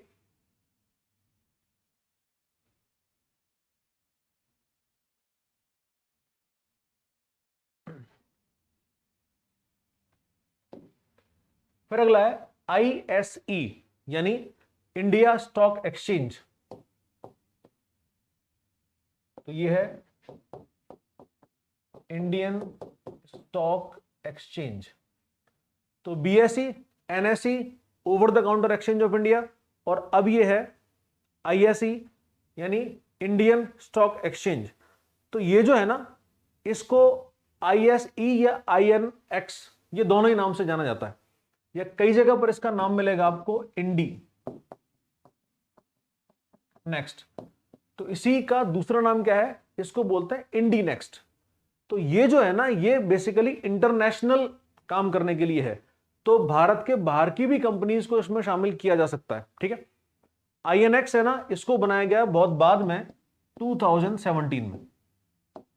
अब इसको बनाया किस बात के लिए, इसका जो ओनर है वो है BSE। तो INX का या इंडी नेक्स्ट का ओनर कौन है, इसका ओनर है BSE। ठीक है, तो BSE इसका ओनर है। इसका मतलब क्या हुआ कि BSE ने दो तरह से काम किया है इसमें। एक तो BSE जो काम कर रहा है खुद, वो तो किसके लिए कर रहा है, केवल वो कर रहा है नेशनल कंपनीज के लिए। तो बाहर की भी कोई कंपनी आके रजिस्टर्ड होती है तो भी वो BSE में रजिस्टर्ड होगी। ठीक है, इंडियन कंपनी रजिस्टर्ड होती है तो भी वो BSE में रजिस्टर्ड होगी। लेकिन इसमें क्या होगा, इसमें सारा का सारा काम बाहर का होगा। ठीक है, तो इसका जो काम होगा वो सारा कहां का होगा, वो होगा बाहर का। तो ये बेसिकली ग्लोबल अप्रोच वाला है, या हम बोल सकते हैं इसको कि ये ऑफशोर स्टॉक एक्सचेंज है। यानी इसमें केवल कौन सी कंपनी शामिल करेंगे, केवल ब्रिटिश, अमेरिकन या जो भी फॉरेन कंपनीज हैं वो सारी की सारी इसमें शामिल होंगी। ठीक है, तो BSE इसका ओनर हुआ। तो BSE के हिसाब से क्या हुआ, BSE में तो काम कर रही है नेशनल कंपनीज, और जो इंटरनेशनल कंपनीज है वो कहां काम करेंगी, वो काम करेंगी इस जगह पर। ठीक है, अब इसका जो हेडक्वार्टर है, मोदी जी ने क्या किया है कि गांधीनगर जो गुजरात की राजधानी है, वहां पर एक नया तरह का सिटी बसाया गया है जो केवल और केवल कॉरपोरेट पर्पस के लिए है। ठीक है, तो कॉरपोरेट पर्पस के लिए, इन्वेस्टमेंट के लिए गुजरात में एक सिटी बना है जिसको बोलते हैं गिफ्ट। ठीक है, तो ये गिफ्ट सिटी जो है ये कहां है, ये है गांधीनगर गुजरात में।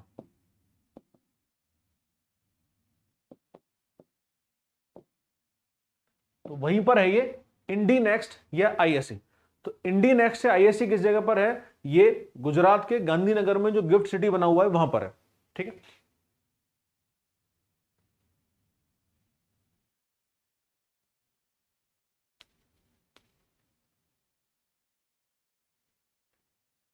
सुशांत ने क्वेश्चन पूछा है कि सर जी सेकेंडरी मार्केट से शेयर बाय करने पर कोई इन्वेस्टर क्या किसी कंपनी को वापस डायरेक्टली सेल कर सकता है क्या?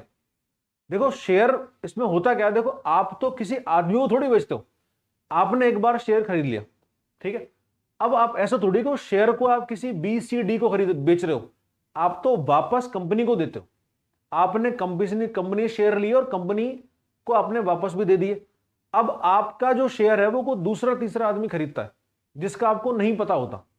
अब आप तो मान लीजिए दिल्ली में बैठ के अपनी शेयर ट्रेडिंग कर रहे हो और वहां पटना में कि लखनऊ में कि भोपाल में कोई तीसरा आदमी खरीद रहा होगा, तो आपने तो शेयर बेचा, तुरंत भोपाल में बैठे किसी आदमी ने खरीद लिया। तो आपको इससे क्या मतलब है कि आपका जो शेयर बेचा है वो किसी दूसरे ने खरीदा है, किसने खरीदा? आप केवल कंपनी के शेयर खरीदते हो और कंपनी को ही शेयर बेचते हो, ठीक है। उसमें इन्वेस्टर बीच में कहीं नहीं होता।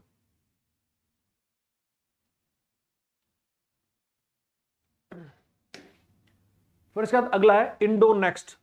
तो एक तो ये हुआ और दूसरा है इंडो नेक्स्ट। ये जो इंडो नेक्स्ट वाला शेयर है ये है बेसिकली एनएसई का, ठीक है। तो इंडो नेक्स्ट वाला शेयर किसका है? ये एनएसई का है। तो जिस तरह से वो इंडी नेक्स्ट है उस तरह से इंडो नेक्स्ट भी है। तो इसका जो ओनर है वो है एनएसई, यानी नेशनल स्टॉक एक्सचेंज।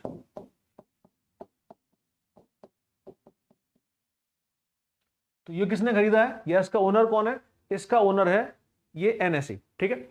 अब एनएसई क्या करता है कि एनएसई ने भी सेम उसी तरह से, यानी जैसे बीएसई का वो इंटरनेशनल वाला काम है, इसका भी वही ऑफशोर वाला काम है।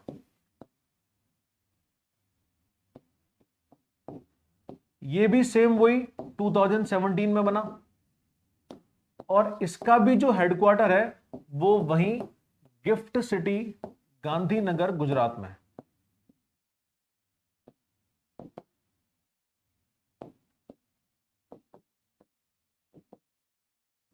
ठीक है, तो इसका भी कहां है? गिफ्ट सिटी गांधीनगर गुजरात में इसका हेडक्वार्टर है। तो वो किसका है? बीएसई का। और ये वाला किसका है? ये एनएसई का है।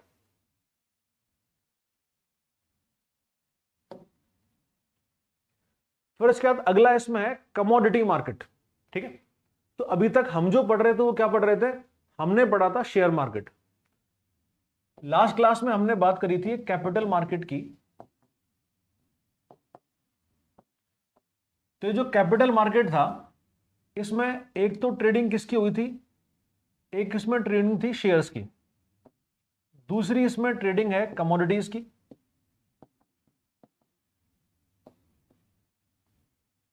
तो शेयर की ट्रेडिंग का मतलब तो क्या है? जिसमें पेपरलेस फॉर्म में कंपनीज के शेयर्स खरीदे और बेचे जाते हैं, वो तो क्या हुआ? शेयर मार्केट हुआ। और दूसरा कमोडिटीज मार्केट में क्या हुआ कि जिसमें मेटल्स हैं, उसमें ग्रेन्स हैं, या ये कैटल्स भी इसमें शामिल हो सकते हैं। ये तो ये कमोडिटीज की जो बाइंग और सेलिंग होती है वो क्या? कमोडिटी मार्केट हुआ, ठीक। अब इस कमोडिटी मार्केट में भी फिर बहुत सारे अलग अलग मार्केट हैं, ठीक है। एक तो इसमें सिंपल कमोडिटी मार्केट है पहला। तो दूसरा एक हमने बात करी थी फॉरवर्ड मार्केट है, और दूसरा एक स्पॉट मार्केट है। तो कमोडिटी मार्केट के भी 3 मार्केट हुए। एक तो सिंपल मार्केट हुआ। सिंपल मार्केट का मतलब क्या हुआ कि उनकी केवल ट्रेडिंग और बाइंग चल रही है, ठीक है। जैसे कि शेयर्स की चलती है उसी तरह से कमोडिटीज की भी चलती है। लेकिन फॉरवर्ड मार्केट जो है ना, ये है फ्यूचर मार्केट। इसमें होती है क्या? Future trading. और स्पॉट में होती है हमेशा प्रेजेंट ट्रेडिंग। तो दोनों में क्या डिफरेंस हुआ इस तरह से कि फॉरवर्ड मार्केट में तो क्या होगा, जैसे शेयर मार्केट में तो हमने समझ में आ गया कि शेयर्स की इसमें खरीदना और बेचना होता है। अब ये जो सिंपल वाला मार्केट है इसमें क्या होगा कि जैसे शेयर्स के अलावा अब आप ग्रेन्स को खरीद रहे हो, तेल घी चीनी खरीद रहे हो, या केटल्स को खरीद रहे हो, या किसी भी चीज को आप खरीद रहे हो, उसमें मेटल्स भी शामिल हैं, फॉरेन एक्सचेंज भी शामिल है, गोल्ड वोल्ड सब कुछ आ गया। तो ये तो वो सिंपल मार्केट हुआ। दूसरा फॉरवर्ड मार्केट या फ्यूचर मार्केट का मतलब क्या हुआ कि अगर उसकी जो वैल्यू है सामान की, उसका हमने प्राइस तो आज डिसाइड करी, लेकिन उसकी डिलीवरी होनी है फ्यूचर में। तो जनरली उसकी डिलीवरी होनी 6 महीने के अंदर अंदर होती है। तो आज की प्राइस के हिसाब से बाद की डिलीवरी करना, यानी इसका मतलब क्या हो सकता है कि जैसे मान लीजिए आपके घर में 2 महीने बाद शादी है, तो आपने क्या किया कि आज की प्राइस के हिसाब से 2 महीने बाद का बुक कर लिया। तो आपको पता ही कि ऐसा होना है। जैसे मान लीजिए आप कोई बड़े मर्चेंट हैं और आपको ऐसा लगता है कि फ्यूचर में सरसों का तेल और ज्यादा महंगा होने वाला है, क्योंकि अभी लास्ट में क्या हुआ है कि जो सरसों की बोरी है मान लीजिए वो 8,200 8,500 के आसपास तक पहुंच गई। अब इसका मतलब क्या होगा कि सरसों की जो मैन्युफैक्चरिंग है, अब तक जो सरसों से तेल बन रहा था, सरसों का तेल, मस्टर्ड ऑयल, उसकी प्राइस मान लीजिए 175 160 तक जा रही थी, क्योंकि उस समय वही सरसों की बोरी 6,000 7,000 के आसपास थी। लेकिन अब ये जो सरसों है वो 8,000 की हो गई, तो इसका मतलब अब इसकी वैल्यू फिर बढ़ेगी, वो 200 के आसपास जाएगा। तो आपने ये अंदाजा लगाया कि अगर मैं सरसों में या इसमें फॉरवर्ड मार्केट में फॉरवर्ड ट्रेडिंग करूं तो मुझे आगे फ्यूचर में फायदा होगा। तो आपने क्या किया, आज की प्राइस 170 है, आपने 170 के हिसाब से 1000 लीटर तेल बुक कर दिया और उसका जो डीलर है उसको आपने एडवांस पैसे दे दिए।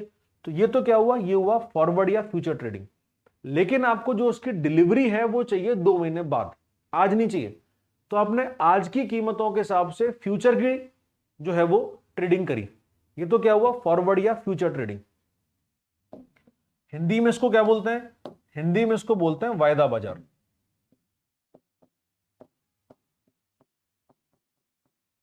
तो ये तो क्या है, ये वायदा बाजार है, ठीक है। दूसरा हुआ स्पॉट ट्रेडिंग। स्पॉट ट्रेडिंग का मतलब ये आज की कीमत और आज की डिलीवरी है। यानी कि आपको मान लीजिए कोई संतरे का जूस चाहिए, ऑरेंज जूस, ठीक है। आपने किसी डीलर से बातचीत करी कि देख इस समय संतरे का जो जूस है, ऑरेंज जूस, उसकी प्राइस 40 रुपए लीटर है मान लीजिए। तो 40 रुपए लीटर में अगर तू मुझे देता है तो ठीक है, अभी पैसे पकड़, नहीं तो बाद में फिर कुछ भी नहीं है। कल हो सकता है प्राइस 35 हो जाए, कल हो सकता है 45 हो जाए, दोनों चांसेस हैं। तो आपने आज की प्राइस के हिसाब से आज ही डीलिंग करी तो वो स्पॉट मार्केट हुआ, और आज की प्राइस के हिसाब से फ्यूचर की ट्रेडिंग करी तो वो फॉरवर्ड मार्केट हुआ। तो ये 3 अलग अलग चीजें हैं, ठीक है। तो ये तीनों आपकी समझ में आई होंगी। अब इन तीनों को जो कंट्रोल करता है वो वही है, इसका नाम क्या है, सेबी। तो इन तीनों को कंट्रोल कौन करता है, इन तीनों को कंट्रोल करता है सेबी।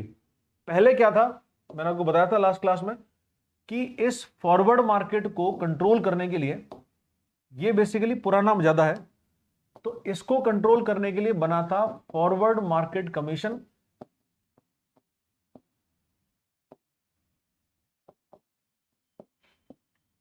तो ये गवर्नमेंट ऑफ इंडिया ने फॉरवर्ड मार्केट कमीशन या वायदा बाजार आयोग बनाया था।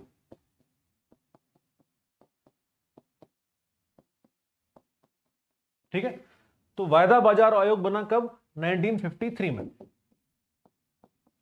तो गवर्नमेंट ऑफ इंडिया ने 1953 में क्या बनाया था, फॉरवर्ड मार्केट को रेगुलेट करने के लिए फॉरवर्ड मार्केट कमीशन, और ये उसको रेगुलेट करता भी था।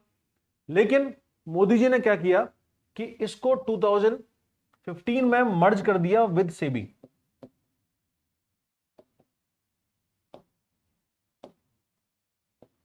तो ये 2015 में मर्ज विद सेबी, तो फिलहाल ये है ही नहीं, ये हो चुका है खत्म, ठीक है। तो इसका काम किसको दे दिया, इसका काम दे दिया सेबी को। तो स्पॉट मार्केट, ये forward market, capital market, commodity का पूरा मार्केट, इसको कंट्रोल करने वाला कौन बचा, अब ये कंट्रोल करता है सारा का सारा सेबी। तो उसका जो है बेचारे का काम इन्होंने बढ़ा दिया, ठीक है। तो ये सारा मामला जो है, अब इसके लिए अलग अलग इसकी भी स्टॉक एक्सचेंज है। जैसे स्टॉक एक्सचेंज बीएसई एनएसई है, उस तरह से इसके भी अपने अपने स्टॉक एक्सचेंज है, ठीक है। जैसे इसके जो स्टॉक एक्सचेंज है उसमें भारत का सबसे बड़ा है एमसीएक्स, यानी मल्टी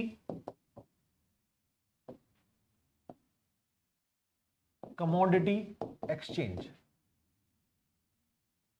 ये मल्टी कमोडिटी एक्सचेंज जैसे बीएसई सबसे बड़ा है, उसी तरह से एमसीएक्स भारत का सबसे बड़ा मल्टी कमोडिटी एक्सचेंज है। तो ये multi commodity exchange forward market plus spot market, ये इन दोनों के लिए, यानी एमसीएक्स किसके लिए, ये फॉरवर्ड मार्केट के लिए भी है और ये स्पॉट मार्केट के लिए भी है।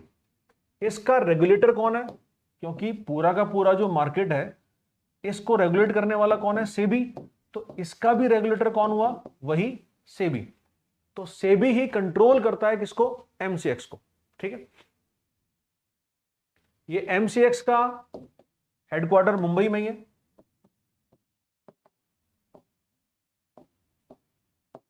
और इसका एस्टेब्लिशमेंट यानी इसकी स्थापना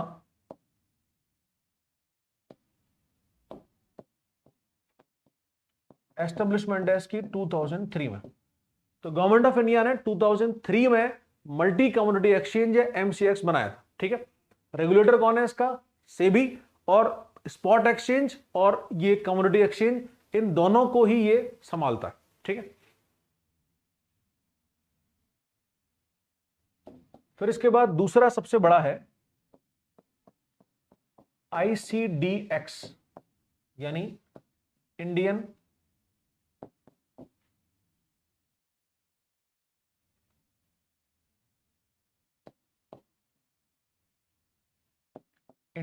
कमोडिटी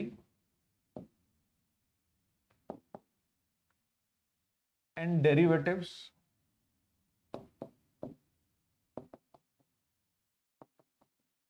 एक्सचेंज। तो आईसीडीएक्स क्या है? Indian commodity and derivative exchange. ये आईसीडीएक्स जो है ये बना है 2017 में। तो एस्टेब्लिशमेंट कब है इसका? 2017 में। तो ये नया स्टॉक एक्सचेंज है, बहुत पुराना तो इसमें है नहीं। ठीक है। अब ये जो स्टॉक एक्सचेंज है इसका भी हेडक्वार्टर वहीं मुंबई में ही है। तो सबसे बड़ा स्टॉक एक्सचेंज कौन सा है इसका? एमसीएक्स। और दूसरा है इसका आईसीडीएक्स यानी Indian commodity and derivative exchange.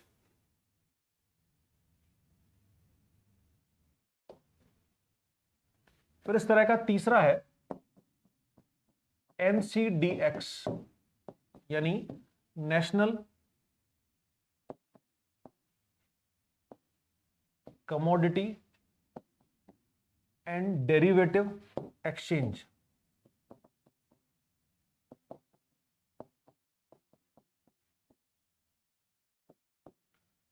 NCDEX and national commodity and derivative exchange, ये वाला जो है ना ये भी 2003 में ही बना। हेडक्वार्टर वहीं मुंबई में इसका। एस्टेब्लिशमेंट 2003 और इसका हेडक्वार्टर है मुंबई। अब ये जो एक्सचेंज है ये बेसिकली 3 अलग अलग संस्थाओं ने मिलकर बनाया। तो इस एक्सचेंज को रेगुलेट करने वाले और कंट्रोल करने वाले जो है ना वो वैसे तो ओवरऑल तो सेबी है ही, लेकिन इसमें प्रमोटर इसके 3 लोग हैं। तो इसका रेगुलेटर तो वही सेबी है, लेकिन इसका जो प्रमोटर है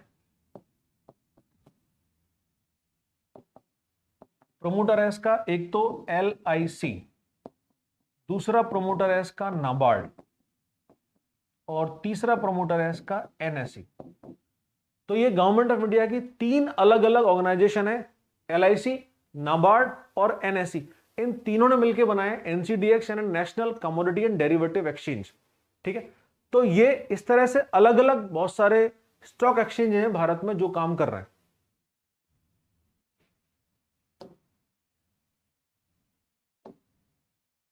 हाँ, फिर इसके बाद है ये वाला, ये है दुनिया के 10 सबसे बड़े स्टॉक एक्सचेंज। तो these are the top largest stock exchange in the world. तो दुनिया का सबसे बड़ा जो स्टॉक एक्सचेंज है इसका नाम है NSE यानी न्यूयॉर्क स्टॉक एक्सचेंज। तो सबसे बड़ा है NYSE यानी न्यू यॉर्क स्टॉक एक्सचेंज। तो ये NYSE जो है वो कहां पर है? यूएसए में। न्यूयॉर्क कहां पर है? यूएसए आप जानते ही हो। तो यही है दुनिया का सबसे बड़ा स्टॉक एक्सचेंज। ठीक है। फिर इसके बाद है नेस्डैक। नेस्डैक भी है न्यूयॉर्क में ही, लेकिन दोनों में फर्क क्या है NYSE और नेस्डैक में? कि नेस्डैक में जो रजिस्टर्ड कंपनीज हैं वो केवल IT कंपनीज हैं। तो NYSE में तो सभी कंपनी रजिस्टर्ड है, लेकिन नेस्डैक में केवल कौन सी कंपनी रजिस्टर्ड है? केवल IT कंपनी रजिस्टर्ड है, इसके अलावा कोई भी कंपनी नहीं।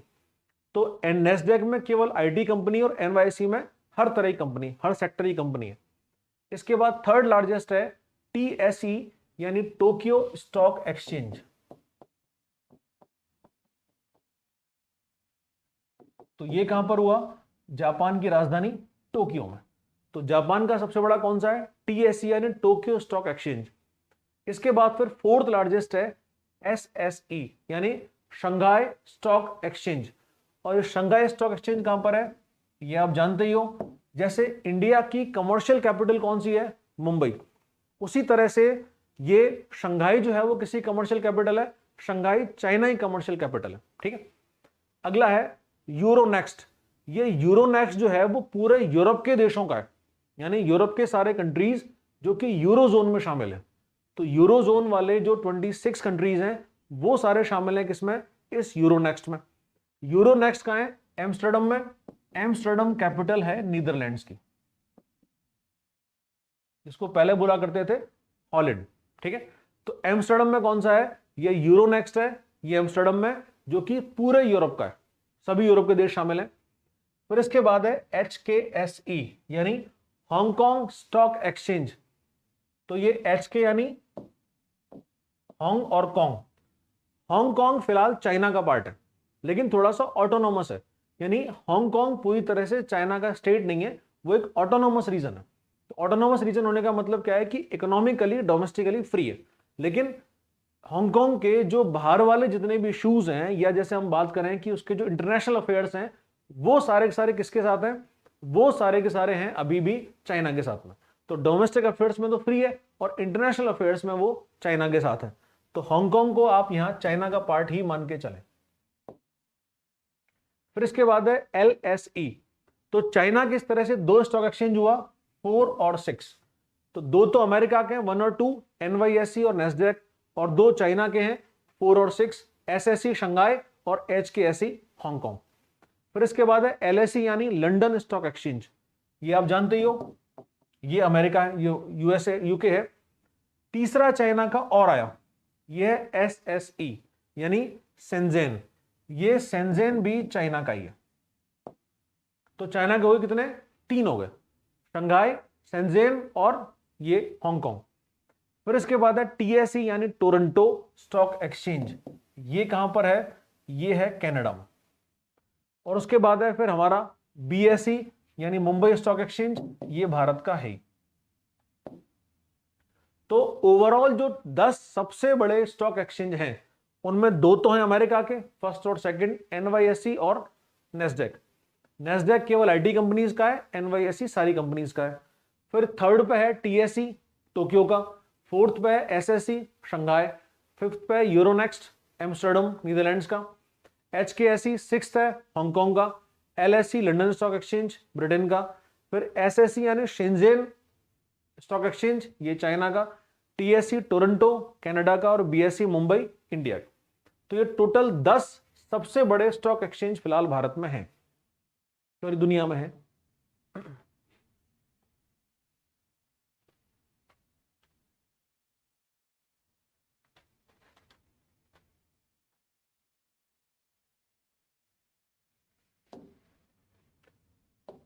ये वो स्टॉक एक्सचेंजेस हैं जो फिलहाल सारे के सारे बंद हो चुके हैं।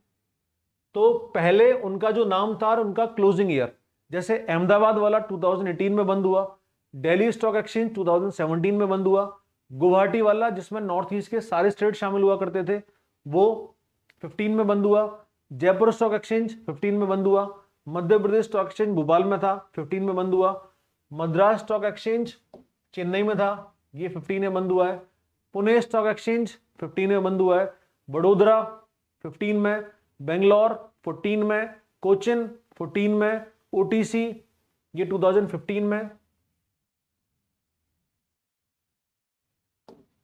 फिर इसके बाद है इंटरकनेक्टेड स्टॉक एक्सचेंज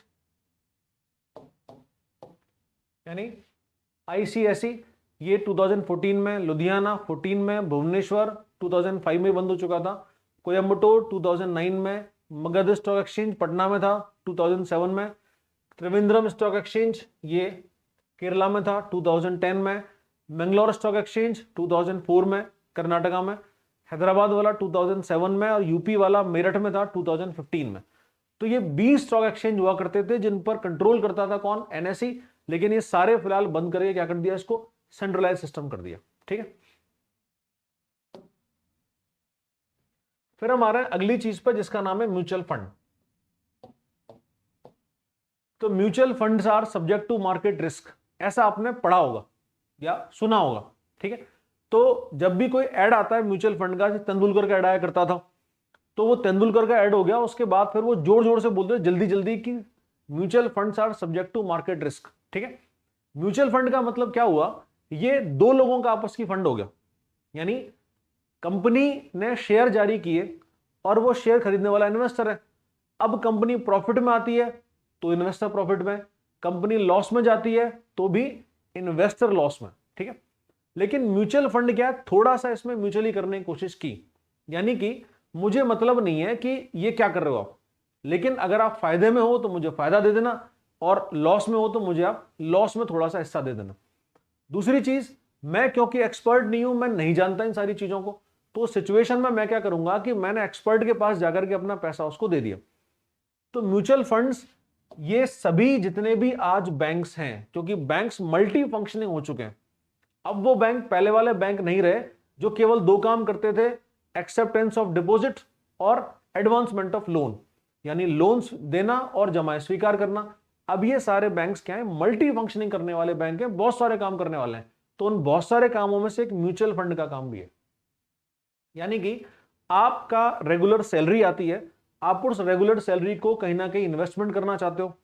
अब देखो, समझदारी तो क्या होती है कि आप जो इन्वेस्टमेंट करते हो वो डाइवर्सिफाई इन्वेस्टमेंट होना चाहिए, यानी वो एक ही जगह पर नहीं होना चाहिए।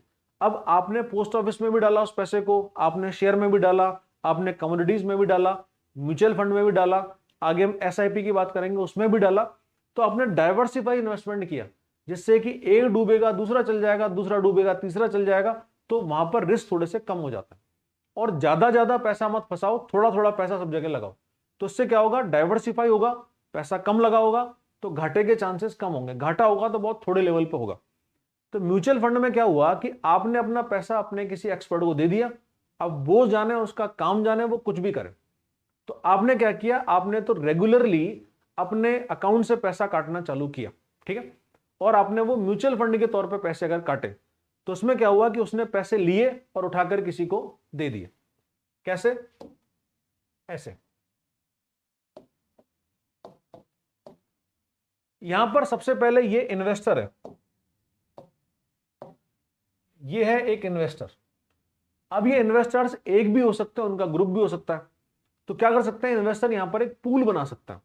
तो इन्वेस्टर्स ने क्या किया, अगर बड़ा इन्वेस्टर है तो अकेला भी काम कर सकता है, अगर छोटे छोटे इन्वेस्टर्स हैं उन्होंने अपना पूल बना लिया मिलकर के, और थोड़ा थोड़ा पैसा जो इकट्ठा करके उन्होंने किसको दिया, एक फंड मैनेजर को दिया। ये फंड मैनेजर क्या करेगा, क्योंकि वो एक्सपर्ट है, उसको पता है कि किसमें पैसा लगाना सेफ है और किसमें नहीं है, ठीक है। तो इन्वेस्टर्स ने पैसा किसको दिया, फंड मैनेजर को दिया। अब फंड मैनेजर वो सिक्योरिटीज चूज करेगा, वो शेयर मार्केट में जाके देखेगा कि किस में फायदे का सौदा हो सकता है। तो इसने क्या किया, उस पैसों को कहां लगा दिया, सिक्योरिटीज में। अब ये सिक्योरिटीज क्या जनरेट करेंगे, ये जनरेट करेंगे रिटर्न्स, और रिटर्न किसके पास पहुंचेगा, इन्वेस्टर के पास। इन्वेस्टर की मर्जी है क्या कि जितना प्रॉफिट उसने गेन किया वो उस प्रॉफिट को दोबारा मार्केट में लगा दे, या अपना प्रॉफिट निकाल करके जो प्रिंसिपल अमाउंट है वो उसमें छोड़ दे। ये दोनों ही चांसेस हैं इसमें। तो यहां पर रिस्क थोड़ा सा कम हुआ, ठीक है। शेयर मार्केट में तो पूरा रिस्क आपका है, यहां पर ये रिस्क किसका है, ये फंड मैनेजर का रिस्क है। तो उसकी जिम्मेदारी क्या होगी, उसकी जिम्मेदारी बस ये है कि वो सही जगह पर उस पैसे को लगाएगा। तो आपने क्या किया कि अपने फंड मैनेजर को इसके लिए ऑथराइज कर दिया कि वो म्यूचुअल फंड्स को बेचे, ठीक है। तो म्यूचुअल फंड्स का जो काम है, ये करने वाली इंडिया में सबसे पहला जो कंपनी थी उसका नाम था यूटीआई।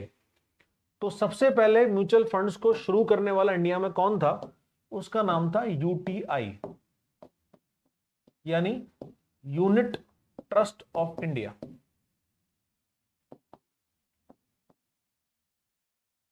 या भारतीय यूनिट ट्रस्ट, या ये क्या है, इसका नाम है भारतीय यूनिट ट्रस्ट। अब ये जो यूटीआई है ये बना था कब, 1964 में बना, ठीक है। तो 1964 में यूटीआई ने म्यूचुअल फंड्स का काम भारत में शुरू किया सबसे पहले, लेकिन कुछ स्कीम्स लेकर के आता था, लोगों को ये फैसिनेट करने की कोशिश करता था कि आप आओ पैसा लगाओ सब कुछ करो, प्रॉफिट भी दिए। लेकिन एक US 64 के नाम से इसने एक अपनी स्कीम चलाई और उसमें बहुत बड़ा घोटाला हो गया। जब घोटाला हुआ तो लोगों ने स्कैम मान लिया और उस पर भरोसा करना कर दिया बंद। तो उसके बाद से UTI लगातार घाटे में जाना शुरू हुआ और फाइनली 2007 में गवर्नमेंट ने क्या किया, इसको कर दिया प्राइवेटाइज्ड। तो इसका हो गया प्राइवेटाइजेशन या निजीकरण। और फिर यही जो बैंक है, जो UTI है, ये बना फाइनली एक्सिस बैंक। कब? 2007 में। तो 2007 से पहले जो UTI था, यूनिट ट्रस्ट ऑफ इंडिया, वो क्या बन गया? वो बन गया एक्सिस बैंक। तो एक्सिस बैंक का पुराना नाम क्या है, फॉर्मर नेम क्या है इसका? UTI, unit trust of India. तो अब क्या हुआ कि म्यूचुअल फंड्स के लिए कोई स्पेसिफिक ऑर्गेनाइजेशन भारत में नहीं है, बल्कि जितने भी बैंक्स हैं ना या फंड मैनेजर्स हैं, वो अपने अपने लेवल पे म्यूचुअल फंड्स का काम करते हैं। तो स्पेसिफिकली तो कोई नहीं है, लेकिन अपने अपने लेवल पे बहुत सारी एजेंसीज, बैंक्स इंक्लूडिंग, वो ये काम कर रहे हैं।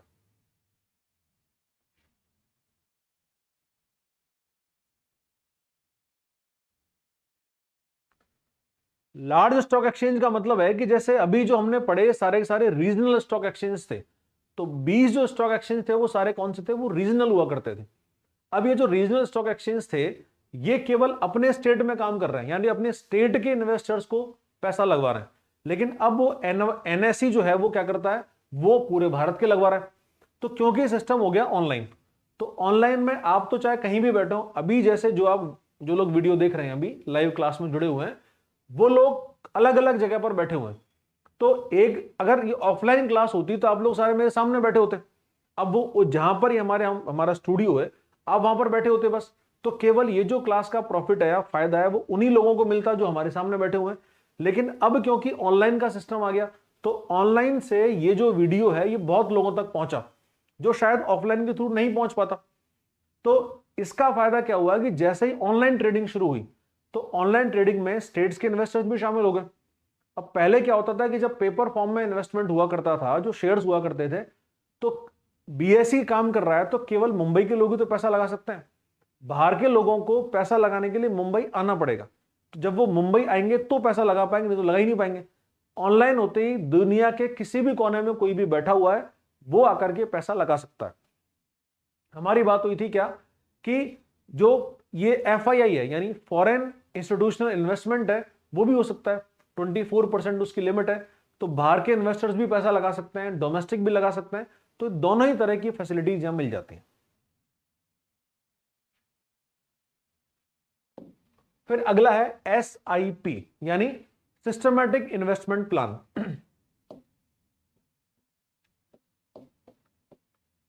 अभी SIP का आप डायग्राम एक बार देखो, समझने की कोशिश करो। ये यहां पर इन्होंने क्या किया, पैसा डालना शुरू किया गमले में, फिर उस पैसे का पेड़ बना और बड़ा हुआ और बड़ा हुआ, और फाइनली उस पैसे में, उस पेड़ से फल निकलने शुरू हुए। और ये फल भी कौन से हैं? ये फल भी पैसे ही हैं। तो इन्होंने क्या किया, अपने घर में पैसे का पेड़ उगाया। अब ये है क्या? Systematic investment plan. तो SIP या सिस्टमैटिक इन्वेस्टमेंट प्लान का मतलब हुआ क्या? आपने एक सिस्टम के तहत प्लान किया। आप जो प्लान कर रहे हो वो कैसे कर रहे हो? एक सिस्टम के तहत प्लान कर रहे हो। और जैसे आपने रिकरिंग डिपॉजिट सुना होगा, तो उस तरह से SIP भी होता है। आपके पास बहुत बड़ा अमाउंट नहीं है शेयर मार्केट में लगाने के लिए। दूसरा, आप क्या करना चाहते हो कि आपने तो बोला मुझे तो बैंक जाने, मैं केवल बैंक को जानता हूं, बैंक उस पैसों को कहां लगाता है वो बैंक जाने। SLR भी आप जानते ही हो, तो हर कमर्शियल बैंक को SLR मेंटेन करना होता है। तो उसके लिए उसने क्या दिमाग चलाना चालू किया बैंक्स ने कि SLR को मेंटेन करने के लिए वो पैसा भी किससे लेंगे? अपने कस्टमर से, अकाउंट होल्डर्स। वो खुद पैसा क्यों लगाए उस चीज के लिए? तो इन्होंने SIP के नाम पर अपने कस्टमर से पैसा लेना शुरू किया। तो SIP के दो फायदे हुए। पहला फायदा तो क्या हुआ कि जो बैंक्स को SLR मेंटेन करना होता है वो उनका होना शुरू हुआ। और दूसरा फायदा क्या हुआ कि इन्होंने अपने कस्टमर्स को एक इसके साथ में प्रॉफिट देना शुरू किया। तो आप क्या कर सकते हो कि अपने अकाउंट से हर मंथ एक रकम फिक्स कर सकते हो। बैंक में जाके आपको इसका SIP का फॉर्म भरना होगा। SIP का फॉर्म भरने के बाद में आपके अकाउंट से हर मंथ एक जो भी आप तय करना चाहो, वो आपकी इच्छा, कितना करते हो, 100-500 से लेकर के 1000, 2000, 10,000, 20,000 तक भी हो सकता है। तो आपने उतना पैसा कटवाना शुरू किया अपने बैंक अकाउंट से। बैंक क्या करेगा, उस पैसे को लेकर के इन्वेस्टमेंट करेगा शेयर मार्केट में, और शेयर मार्केट का जो रिटर्न है वो किसको देगा, वो आपको देना चालू कर देगा। तो एसआईपी इस तरह से एक सेफ इन्वेस्टमेंट है। सेफ क्यों है? क्योंकि वहां पर आपका कोई भी रिस्क नहीं है। रिस्क जो है वो सारा किसका है, वो रिस्क बैंक का है। अब वो रिटर्न कितना मिलता है वो डिपेंड करेगा आपके और बैंक के वहां म्यूचुअली। बैंक की अलग अलग इसकी रेट ऑफ इंटरेस्ट हो सकती है, यानी एसआईपी जो होता है उसमें कितना पैसा बैंक अपने कस्टमर्स को देते हैं इन रिटर्न, वो बैंक जाने, उसका अपना सिस्टम हो सकता है। ठीक है, तो एसआईपी से जो फायदा कस्टमर्स को हुआ वो क्या हुआ कि बहुत माइक्रो सेविंग वो करके या बहुत कम लेवल पे पैसा कटवा करके वो शेयर मार्केट में इन्वेस्टमेंट कर सकते हैं। मिनिमम जो इसकी है वो 500 रुपए। तो मिनिमम 500 से लेकर के कितना भी पैसा आप बैंक में अकाउंट से कटवा सकते हो ईसीएस के थ्रू। ईसीएस आप जानते ही हो, तो इलेक्ट्रॉनिक क्लियरेंस के थ्रू आप पैसा कटवा सकते हो हर महीने, और वो पैसा कहां लगेगा, वो पैसा लगेगा एक शेयर मार्केट में।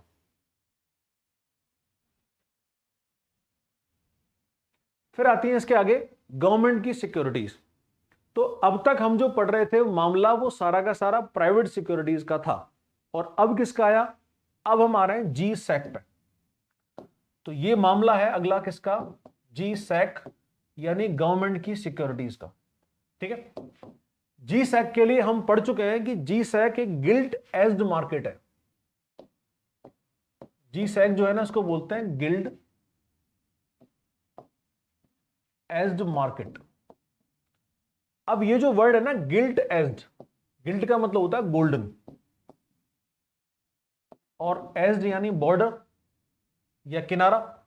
तो ये सुनहरा किनारा है। सुनहरा किनारा किस तरह से है कि जब गवर्नमेंट की सिक्योरिटीज की पहले बाइंग और सेलिंग हुआ करती थी, तो पहले टाइम, आज की बात नहीं कर रहा मैं, जब पेपर फॉर्म में चलता था, तो वो जो पेपर आया करता था उसका या तो कलर ही गोल्डन होता था, या फिर उसका जो बॉर्डर था वो गोल्डन होता था, अंदर से व्हाइट होता था, और बाहर का जो किनारा था वो उसका गोल्डन होता था। तो इसी बात पे क्या नाम रखना शुरू किया, जीसैक को, उसको गिल्ट एज्ड बोलना शुरू किया। और ये गिल्ट एज्ड का मतलब है ये इस तरह का मार्केट है जिसमें कि कोई भी चांस नहीं है आपका रिस्क का।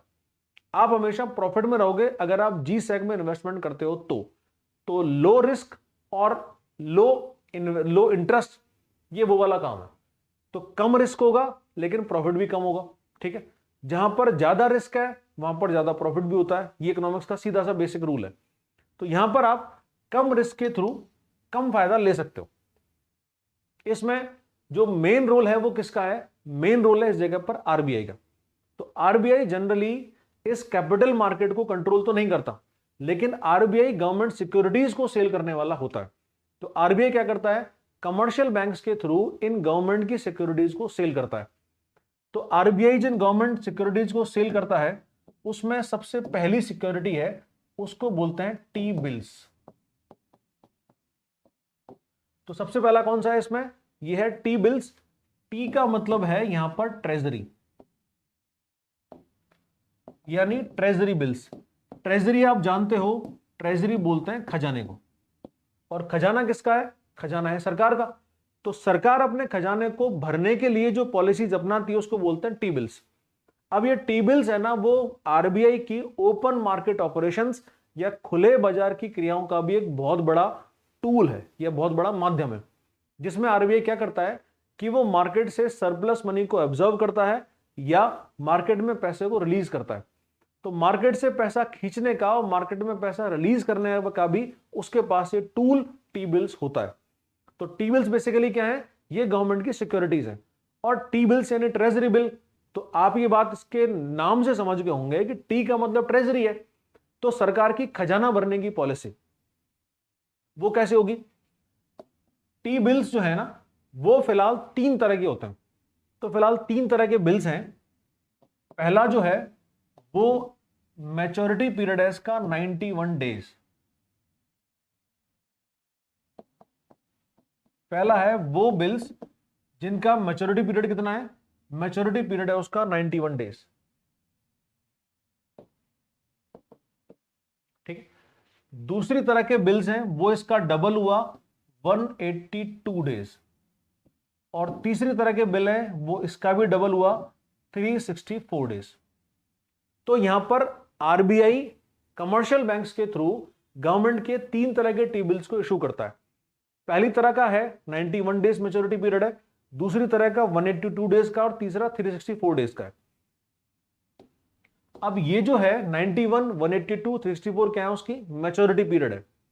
एक तो ये जो बिल्स है ना, ये बिल्स डिस्काउंटेड रेट पे दिए जाते हैं।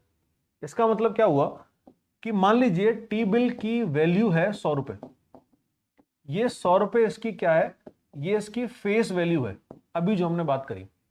तो टी बिल की फेस वैल्यू कितनी है, 100 रुपए, ठीक है। तो ये इसके डिस्काउंट पे आपको मिलेंगे, यानी मान लीजिए ये आपको मिल रहा है 98 रुपीज का। तो बिल है कितने का, 100 रुपए का, लेकिन मिला कितने में आपको, 98 रुपीज में मिला है। तो इसका मतलब आपने डिस्काउंटेड रेट पे आरबीआई के कमर्शियल बैंक से क्या खरीदा, एक टी बिल खरीदा, ठीक है। अब वो 91 डेज की मैच्योरिटी पीरियड है, यानी 91 दिन बाद आप उसको 100 रुपए में दोबारा बेच सकते हो। जनरली क्या होता है कि हर थर्सडे को, जैसे आपकी मैच्योरिटी पूरी होती है वैसे आप हर थर्सडे को टी बिल्स को बेच सकते हो। तो टी बिल्स को बेचने का दिन कौन सा होता है, हर थर्सडे को होता है, ठीक है। तो हर थर्सडे को टी बिल्स को बेचा जाता है। तो आपने 91 डेज का मैच्योरिटी पीरियड आपका पूरा हुआ, तो पूरा होने के बाद उस वीक में, नेक्स्ट वीक में, जब भी पूरा होता है आप थर्सडे को अपना बेच सकते हो, ठीक है। 182 डेज का है, 364 डेज का है। तो जिस दिन आपकी मैच्योरिटी पूरी होती है, अब इसमें जैसे जैसे दिन बढ़ते हैं वैसे वैसे आपका रेट ऑफ इंटरेस्ट भी बढ़ता जाएगा। तो दिन बढ़ने के साथ में रेट ऑफ इंटरेस्ट भी बढ़ेगा, ठीक है। तो इस तरह से डिस्काउंटेड रेट पे कमर्शियल बैंक से आपने ये टी बिल खरीदा और फेस वैल्यू पे उस टी बिल को फिर बेचा जाता है, ठीक है। तो अगर आरबीआई चाहता है क्या कि उसको ऐसा लगता है कि मार्केट में पैसा बहुत ज्यादा है, तो आरबीआई क्या करेगा, मार्केट से उस पैसे को खींचने की कोशिश करेगा। तो मार्केट से पैसा खींचने के लिए वो क्या करेगा, लोगों को बोलेगा कि आप इन टी बिल्स को खरीदो। तो लोगों के पास जो सरप्लस मनी है वो उन्होंने इन्वेस्टमेंट कर दिया किसमें, इन टी बिल्स में। तो लोगों ने टी बिल्स खरीद लिए। तो आरबीआई ने क्या किया, आपसे पास जो पैसा ज्यादा था उसको उसने खींच लिया। तो ये उसका किसका तरीका है, वो ओपन मार्केट ऑपरेशंस का तरीका है। दूसरा क्या करता है कि अगर मान लीजिए लोगों के पास पैसा नहीं है लेकिन वो टी बिल्स को रख के बैठे हुए हैं, तो वो आरबीआई ऑफर चलाएगा। ऑफर क्या चलाएगा कि मान लीजिए हमने आपसे वादा किया था कि हम 3.5% आपको रिटर्न देंगे, लेकिन अब हम आपको 5% रिटर्न दे रहे हैं। तो सिचुएशन में आपको ज्यादा पैसे मिलेंगे, ठीक है। तो जब ज्यादा पैसे मिलेंगे तो उसमें फायदा क्या होगा, लोग उसको अपने उस टी बिल्स को बेचेंगे। तो लोग बेचेंगे, लोगों के पास में पैसा आ जाएगा, ठीक है। तो आरबीआई इस तरह से पैसा उनको दे भी सकता है। तो टी बिल्स को खरीद के और बेच के आरबीआई क्या करता है, मार्केट से पैसा ले सकता है और मार्केट में पैसा छोड़ भी सकता है। ये दोनों उसके पास तरीके हैं। तो टी बिल्स की जो मैच्योरिटी है वो कितने दिन है, 91 डेज से लेकर 364 तक, यानी कि 1 साल से कम की इनकी मैच्योरिटी होती है। आरबीआई पहले 7 दिन, 14 दिन और 21 दिन के भी टी बिल जारी करती थी, लेकिन वो तीनों फिलहाल बंद कर दिए। तो पहले 7 दिन का भी था, 14 दिन का भी था और 21 दिन का भी था। अब वो तीनों तो बंद हो गए, केवल ये 3 मैच्योरिटी पीरियड्स के 91, 182 और 364 ये बचे हुए हैं, ठीक है। फिर इसके बाद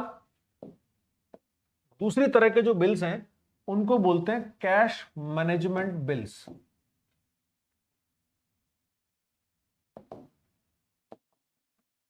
यानी CMB। हमने अभी पढ़ा क्या कि मैच्योरिटी पीरियड टी बिल्स में 3 है, 91, 182 और 364। अब ये वाले जो कैश मैनेजमेंट बिल्स हैं इनमें क्या होता है, इनका मैच्योरिटी पीरियड 91 डेज से कम का होता है। तो अगर आरबीआई गवर्नमेंट के कहने पे 91 डेज से कम के लिए, यानी 3 महीने से कम टाइम के लिए अगर ये इस तरह के छोटे छोटे बिल अगर जारी करता है तो उसको क्या बोलते हैं, कैश मैनेजमेंट बिल्स। तो इनका जो मैच्योरिटी पीरियड होगा,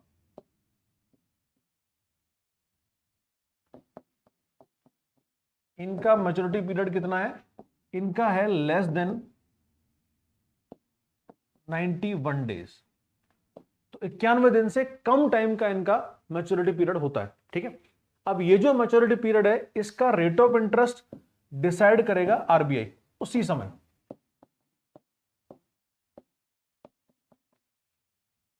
तो जब वो कैश मैनेजमेंट बिल जारी करेगा उसी समय वो डिसाइड करेगा इसका रेट ऑफ इंटरेस्ट, यानी उस पर मिलने वाली ब्याज दर। तो अगर आप आरबीआई की साइट पर जाओगे तो आरबीआई की साइट पे जाओगे तो उसमें नीचे की तरफ जो करंट रेट्स दे रखी हैं, उस करंट रेट्स में आपको जैसे एक तो ये bank rate, repo rate, reverse repo rate, base rate, ये सब मिलेंगे। तो एक तो पॉलिसी रेट्स हैं, फिर रिजर्व रेशोज हैं, फिर नीचे इसमें गवर्नमेंट सिक्योरिटीज का भी एक ऑप्शन दे रखा है। तो उसमें केवल आपको टी बिल्स मिलेंगे। तो टी बिल्स में फिलहाल 91 डेज पे क्या रेट ऑफ इंटरेस्ट है, 182 पे क्या है, 364 पे क्या है, वो दिया हुआ है। लेकिन कैश मैनेजमेंट बिल्स आपको वहां पर नहीं मिलेंगे। लेकिन कैश मैनेजमेंट बिल क्यों नहीं मिलेंगे? क्योंकि अभी आरबीआई कैश मैनेजमेंट बिल जारी नहीं कर रहा है। तो मिनिमम उसने क्या कर रखा है, 91 डेज से कम का वो गवर्नमेंट सिक्योरिटी नहीं जारी कर रहा अभी। लेकिन जरूरत पड़ी तो कर सकता है। तो ये वाला एक तरह से इमरजेंसी फंड है। 91, 182 और 364 के जो टी बिल्स हैं वो तो परमानेंट चलते ही रहते हैं, आप कभी भी जाकर खरीद सकते हो। लेकिन ये वाले जो हैं, कौन से, ये वाले कैश मैनेजमेंट बिल जो कि 3 महीने से कम टाइम के लिए होते हैं, वो अभी आरबीआई जारी नहीं कर रहा है। इसीलिए आरबीआई की साइट पर इसका रेट ऑफ इंटरेस्ट आपको शो नहीं होगा। ठीक है, तो ये इमरजेंसी फंड है। आरबीआई जब चाहेगा, सरकार जब उसको बोलेगी तो जारी करेगा, नहीं तो वो नहीं करेगा। ठीक है, इसके बाद होते हैं थर्ड, इनको बोलते हैं डेटेड गवर्नमेंट बॉन्ड्स। तो तीसरे कौन से हैं, डेटेड गवर्नमेंट बॉन्ड्स। तो ये डेटेड गवर्नमेंट बॉन्ड्स में क्या हुआ कि इसमें हर उस बॉन्ड की डेट फिक्स होगी। तो उसमें क्या हुआ है, बॉन्ड की डेट फिक्स कर रखी है। तो जो बॉन्ड की डेट है उस डेट पे जाके वो मैच्योर हो जाएगा, जैसे एफडी में होता है। तो एफडी में क्या होता है कि आपने मान लीजिए 5 साल की एफडी करवाई, तो वो जो एफडी होगी उसमें अगर मान लीजिए आज से 5 साल लगाया जाएगा, तो जिस दिन आपने उसको खरीदा उस दिन से 5 साल होता है, एक डेट उसमें फिक्स होती है। तो इसी तरह से इसमें भी डेटेड गवर्नमेंट बॉन्ड्स होते हैं। तो उस बॉन्ड पर डेट होगी कि इस डेट को जाके मैच्योर होगा। तो ये गवर्नमेंट जो है वो क्या कर सकती है, ये गवर्नमेंट 364 डेज से ज्यादा के लिए जारी कर सकती है। तो ये हो सकता है मोर देन 364 डेज, यानी 1 साल और उससे ज्यादा के समय के लिए ये बॉन्ड जारी हो सकते हैं। ठीक है, अब ये डेटेड गवर्नमेंट बॉन्ड जो होते हैं इन पर रेट ऑफ इंटरेस्ट मैंने आपको बताया, क्योंकि जितना लंबा टाइम आप उसको होल्ड करोगे उतने ज्यादा आपको रेट ऑफ इंटरेस्ट वहां पर मिलता है। ठीक है, तो ये डेटेड गवर्नमेंट बॉन्ड कौन जारी करेगा, इसको सेंट्रल गवर्नमेंट ही जारी करेगा थ्रू आरबीआई। ठीक है, रेट ऑफ इंटरेस्ट वो भी कौन डिसाइड करेगा, वो भी आरबीआई करेगा। फिर इसके बाद चौथी तरह के जो बॉन्ड हैं वो तो उनको बोलते हैं state development bond. State development bonds. अब ये जो स्टेट डेवलपमेंट बॉन्ड्स हैं, जैसे ये डेटेड गवर्नमेंट बॉन्ड्स, ये केवल किसने जारी किए, सेंट्रल गवर्नमेंट ने। उसी तरह से स्टेट डेवलपमेंट बॉन्ड जारी करता है कौन, ये स्टेट गवर्नमेंट जारी करता है। ठीक है, तो यहां पर स्टेट गवर्नमेंट फंड रेज कर रहा है। तो स्टेट डेवलपमेंट बैंक में क्या हुआ, बॉन्ड्स में क्या हुआ कि यहां पर स्टेट ने अपने लिए फंड रेज किया। जबकि ऊपर वाले जो तीनों हैं, हमने इसके पहले जो 3 पढ़े, एक तो ये टी बिल्स, दूसरा हमने पढ़ा कैश मैनेजमेंट बिल्स, और तीसरा पढ़ा ये dated government bill, dated government bonds. इन तीनों को जारी कौन करता है, इन तीनों को जारी करता है सेंट्रल गवर्नमेंट। जबकि स्टेट डेवलपमेंट बॉन्ड को जारी कौन करता है, स्टेट गवर्नमेंट। ठीक है, तो इस तरह से 4 तरह की ये गवर्नमेंट सिक्योरिटीज होती हैं, T bills, cash management bills, और डेटेड गवर्नमेंट बॉन्ड्स, और स्टेट डेवलपमेंट बॉन्ड्स। तो 4 तरह कौन से हैं, ये हैं गवर्नमेंट सिक्योरिटीज। तो ये वो सिक्योरिटीज हैं जो कभी भी आपको प्रॉफिट नहीं देंगी। रेट ऑफ इंटरेस्ट 3, 3.5 से ज्यादा का नहीं होता है इनका, लेकिन फिर भी प्रॉफिट में लॉस कभी नहीं देके जाती। जो रिस्क शेयर मार्केट में, वो रिस्क गवर्नमेंट सिक्योरिटीज में नहीं है। ठीक है, तो ये यहां हमारा खत्म होता है कैपिटल मार्केट। लंबा चैप्टर था, उस दिन भी 1.5 घंटे चला, आज भी 1.5 घंटे ज्यादा हो चुके हैं। तो यहां हम इसको खत्म करते हैं। अब मैं आपके क्वेश्चंस पे आ रहा हूं। अपने कमेंट्स में आप क्वेश्चंस बताइए, कोई डाउट हो तो आप पूछ सकते हैं।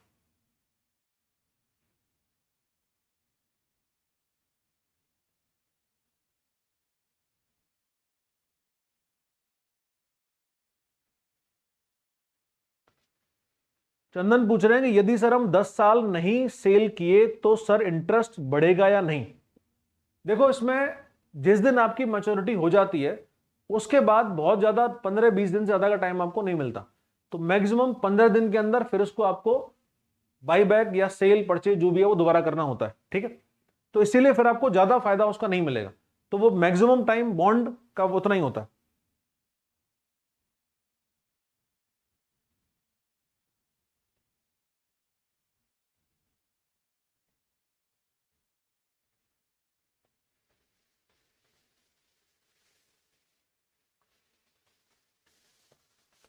बॉन्ड्स का मतलब क्या हुआ, बॉन्ड्स यानी एक तरह से लीगल, बॉन्ड मतलब बंधन हुआ ना, बांधना हुआ। तो बॉन्ड्स में क्या हो रहा है कि जो दो पार्टीज हैं, एक पार्टी तो आप वो जो खरीदने वाले हो, और दूसरी पार्टी वो है जो बेचने वाली है। तो जैसे वहां पर गवर्नमेंट के बॉन्ड्स हैं, यानी गवर्नमेंट उसको बेच रही है। तो जब गवर्नमेंट उसको बेच रही है तो वो आपसे प्रॉमिस कर रही है कि भाई मैं तेरे हाथ जोड़ता हूं, 91 दिन बाद तू आ जाना और इतने पैसे मुझसे ले जाना। तो बॉन्ड का मतलब क्या हुआ कि वहां पर दूसरी पार्टी लीगली बाउंड हुई कि वो इतने दिन बाद इतना पैसा देगी। जैसे कि आपने किसी को चेक दिया, तो चेक में आपने उसको पैसा तो कुछ दिया ही नहीं है, आपने उसको चेक दिया। उस चेक का मतलब क्या है, आपने लीगली वहां पर बाउंड हुए क्या, कि इतने तारीख को आप ये पैसा कैश करवा सकते हो मेरे अकाउंट से। तो ये भी तो बॉन्ड हुआ ना एक। तो उसी तरह से यहां भी एक बॉन्ड है जिसमें कि दो पार्टीज के बीच में एक एग्रीमेंट है, और उस एग्रीमेंट में जो फर्स्ट पार्टी है यानी जो बेचने वाला है, जो सेलर है, वो बाउंड होता है कि इतने दिन बाद वो उसको रेट ऑफ इंटरेस्ट के साथ इतना पैसा वापस करेगा।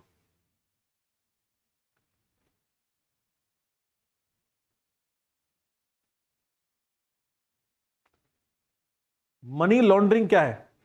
देखो, मनी लॉन्ड्रिंग का मतलब क्या होता है कि ये मनी के साथ छेड़छाड़ है एक तरह से। छेड़छाड़ किस तरह से है कि आपने पैसा लिया और उस पैसे का आपने क्या किया, आपने उस पैसे को गलत जगह पर इन्वेस्टमेंट किया। यानी जैसे कि फेक करेंसी वाला काम हो सकता है, नार्कोटिक्स वाला काम हो सकता है।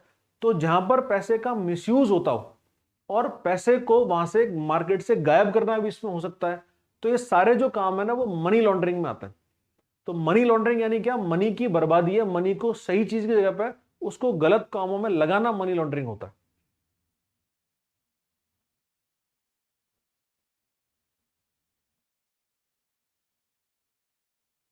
हाँ जी, एनवाईएसई सबसे बड़ा स्टॉक एक्सचेंज है जिसमें सबसे ज्यादा कंपनी रजिस्टर्ड है। देखिए, इसमें इन्होंने पूछा है, मैं उसका बता दूं। शेयर मार्केट के मामले में एक टर्म है बिग बैंग। ये टर्म है, इसका नाम क्या है, बिग बैंग। बिग बैंग का मतलब होता है कि अगर मान लीजिए दो बड़े स्टॉक एक्सचेंज आपस में मिलकर एक समझौता कर ले। तो जैसे ये समझौता किया है किसने, हमारे एनएससी ने और एनवाईएसई ने। तो एनएससी और एनवाईएसई दोनों के बीच में एक समझौता हो गया। इस समझौते में क्या हुआ है कि अब जो भी कंपनी एनएससी में रजिस्टर्ड होती है वो अपने आप एनवाईएसई में रजिस्टर्ड हो जाती है। तो जो कंपनी एनवाईएसई में रजिस्टर्ड होती है वो सीधे अपने आप एनएससी में हो जाती है। तो यहां पर एनएससी में रजिस्टर्ड कंपनी कहां जाएगी, एनवाईएसई में, और एनवाईएसई में रजिस्टर्ड कंपनी कहां आई, एनएससी में। तो उसको बोला बिग बैंग। तो जहां पर दो बड़े स्टॉक एक्सचेंज का कोई समझौता होता है उसको क्या बोलते हैं हम, बिग बैंग।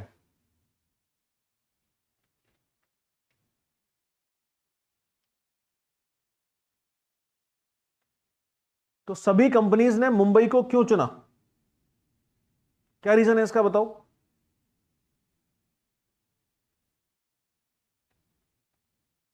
क्या रीजन है इस बात का कि सभी कंपनीज ने,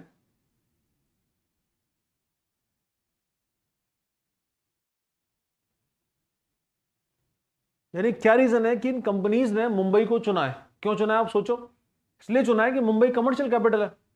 अगर आप जीडीपी का एक रेशो देखो ना तो सबसे ज्यादा जो है वो महाराष्ट्र से जीडीपी आती है। महाराष्ट्र फिलहाल इंडिया का रिचेस्ट स्टेट है। वो क्यों है, क्योंकि सारी कंपनीज वहीं तो हैं। अब जैसे मान लीजिए दिल्ली गुड़गांव का जो एरिया है ये कंपनीज का हेडक्वार्टर ज्यादातर के यहां पे आ रहे हैं। तो वो क्यों है, क्योंकि वहां पर उस तरह की फैसिलिटी मिलती है।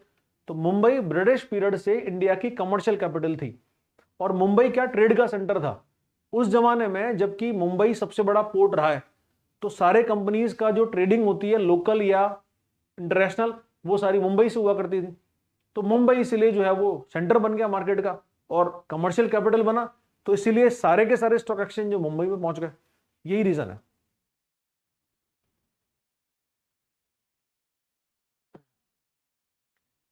ये इन्होंने पूछा है शॉर्टिंग क्या होती है।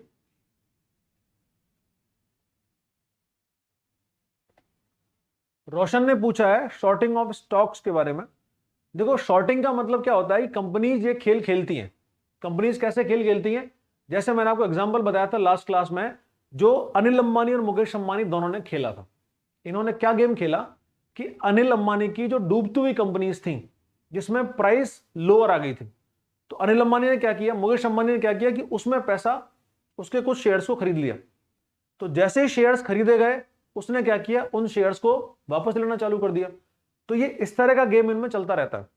तो यानी क्या किया कि किसी कंपनी ने अपने जो शेयर्स हैं वो शुरू में तो क्या किया, उसको हाई प्राइस में बेचा, लेकिन अपने बैलेंस शीट में घाटा दिखाना चालू कर दिया। तो जैसे ही बैलेंस शीट में घाटा दिखाना चालू किया, ऐसा सत्यम मेटास के साथ भी हुआ था। तो ये जानबूझकर खेल वो कर सकते हैं। तो जैसे बैलेंस शीट में घाटा दिखना शुरू हुआ, वैसे उनकी प्राइस नीचे आई, और जैसे ही प्राइस नीचे आई वो सारे के सारे शेयर उसने खुद ने खरीद लिए।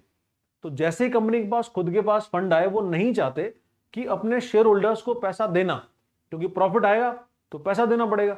तो शेयर होल्डर्स को पैसा देने की वजह क्या किया, उन्होंने उसको बाई बैक कर लिया। लोअर प्राइस होते ही सारे जो शेयर्स हैं वो खुद खरीद लिए। ये जो प्रोसेस है इसको बोलते हैं शॉर्टिंग्स। यानी महंगे दाम पर पहले शेयर्स खरीदे गए, वो बेचे गए, उसके बाद फिर उनकी प्राइस लोअर करके खुद ने उन शेयर्स को खरीद लिया। तो ये बहुत बड़ा स्कैम इसमें इस जगह पर हो सकता है।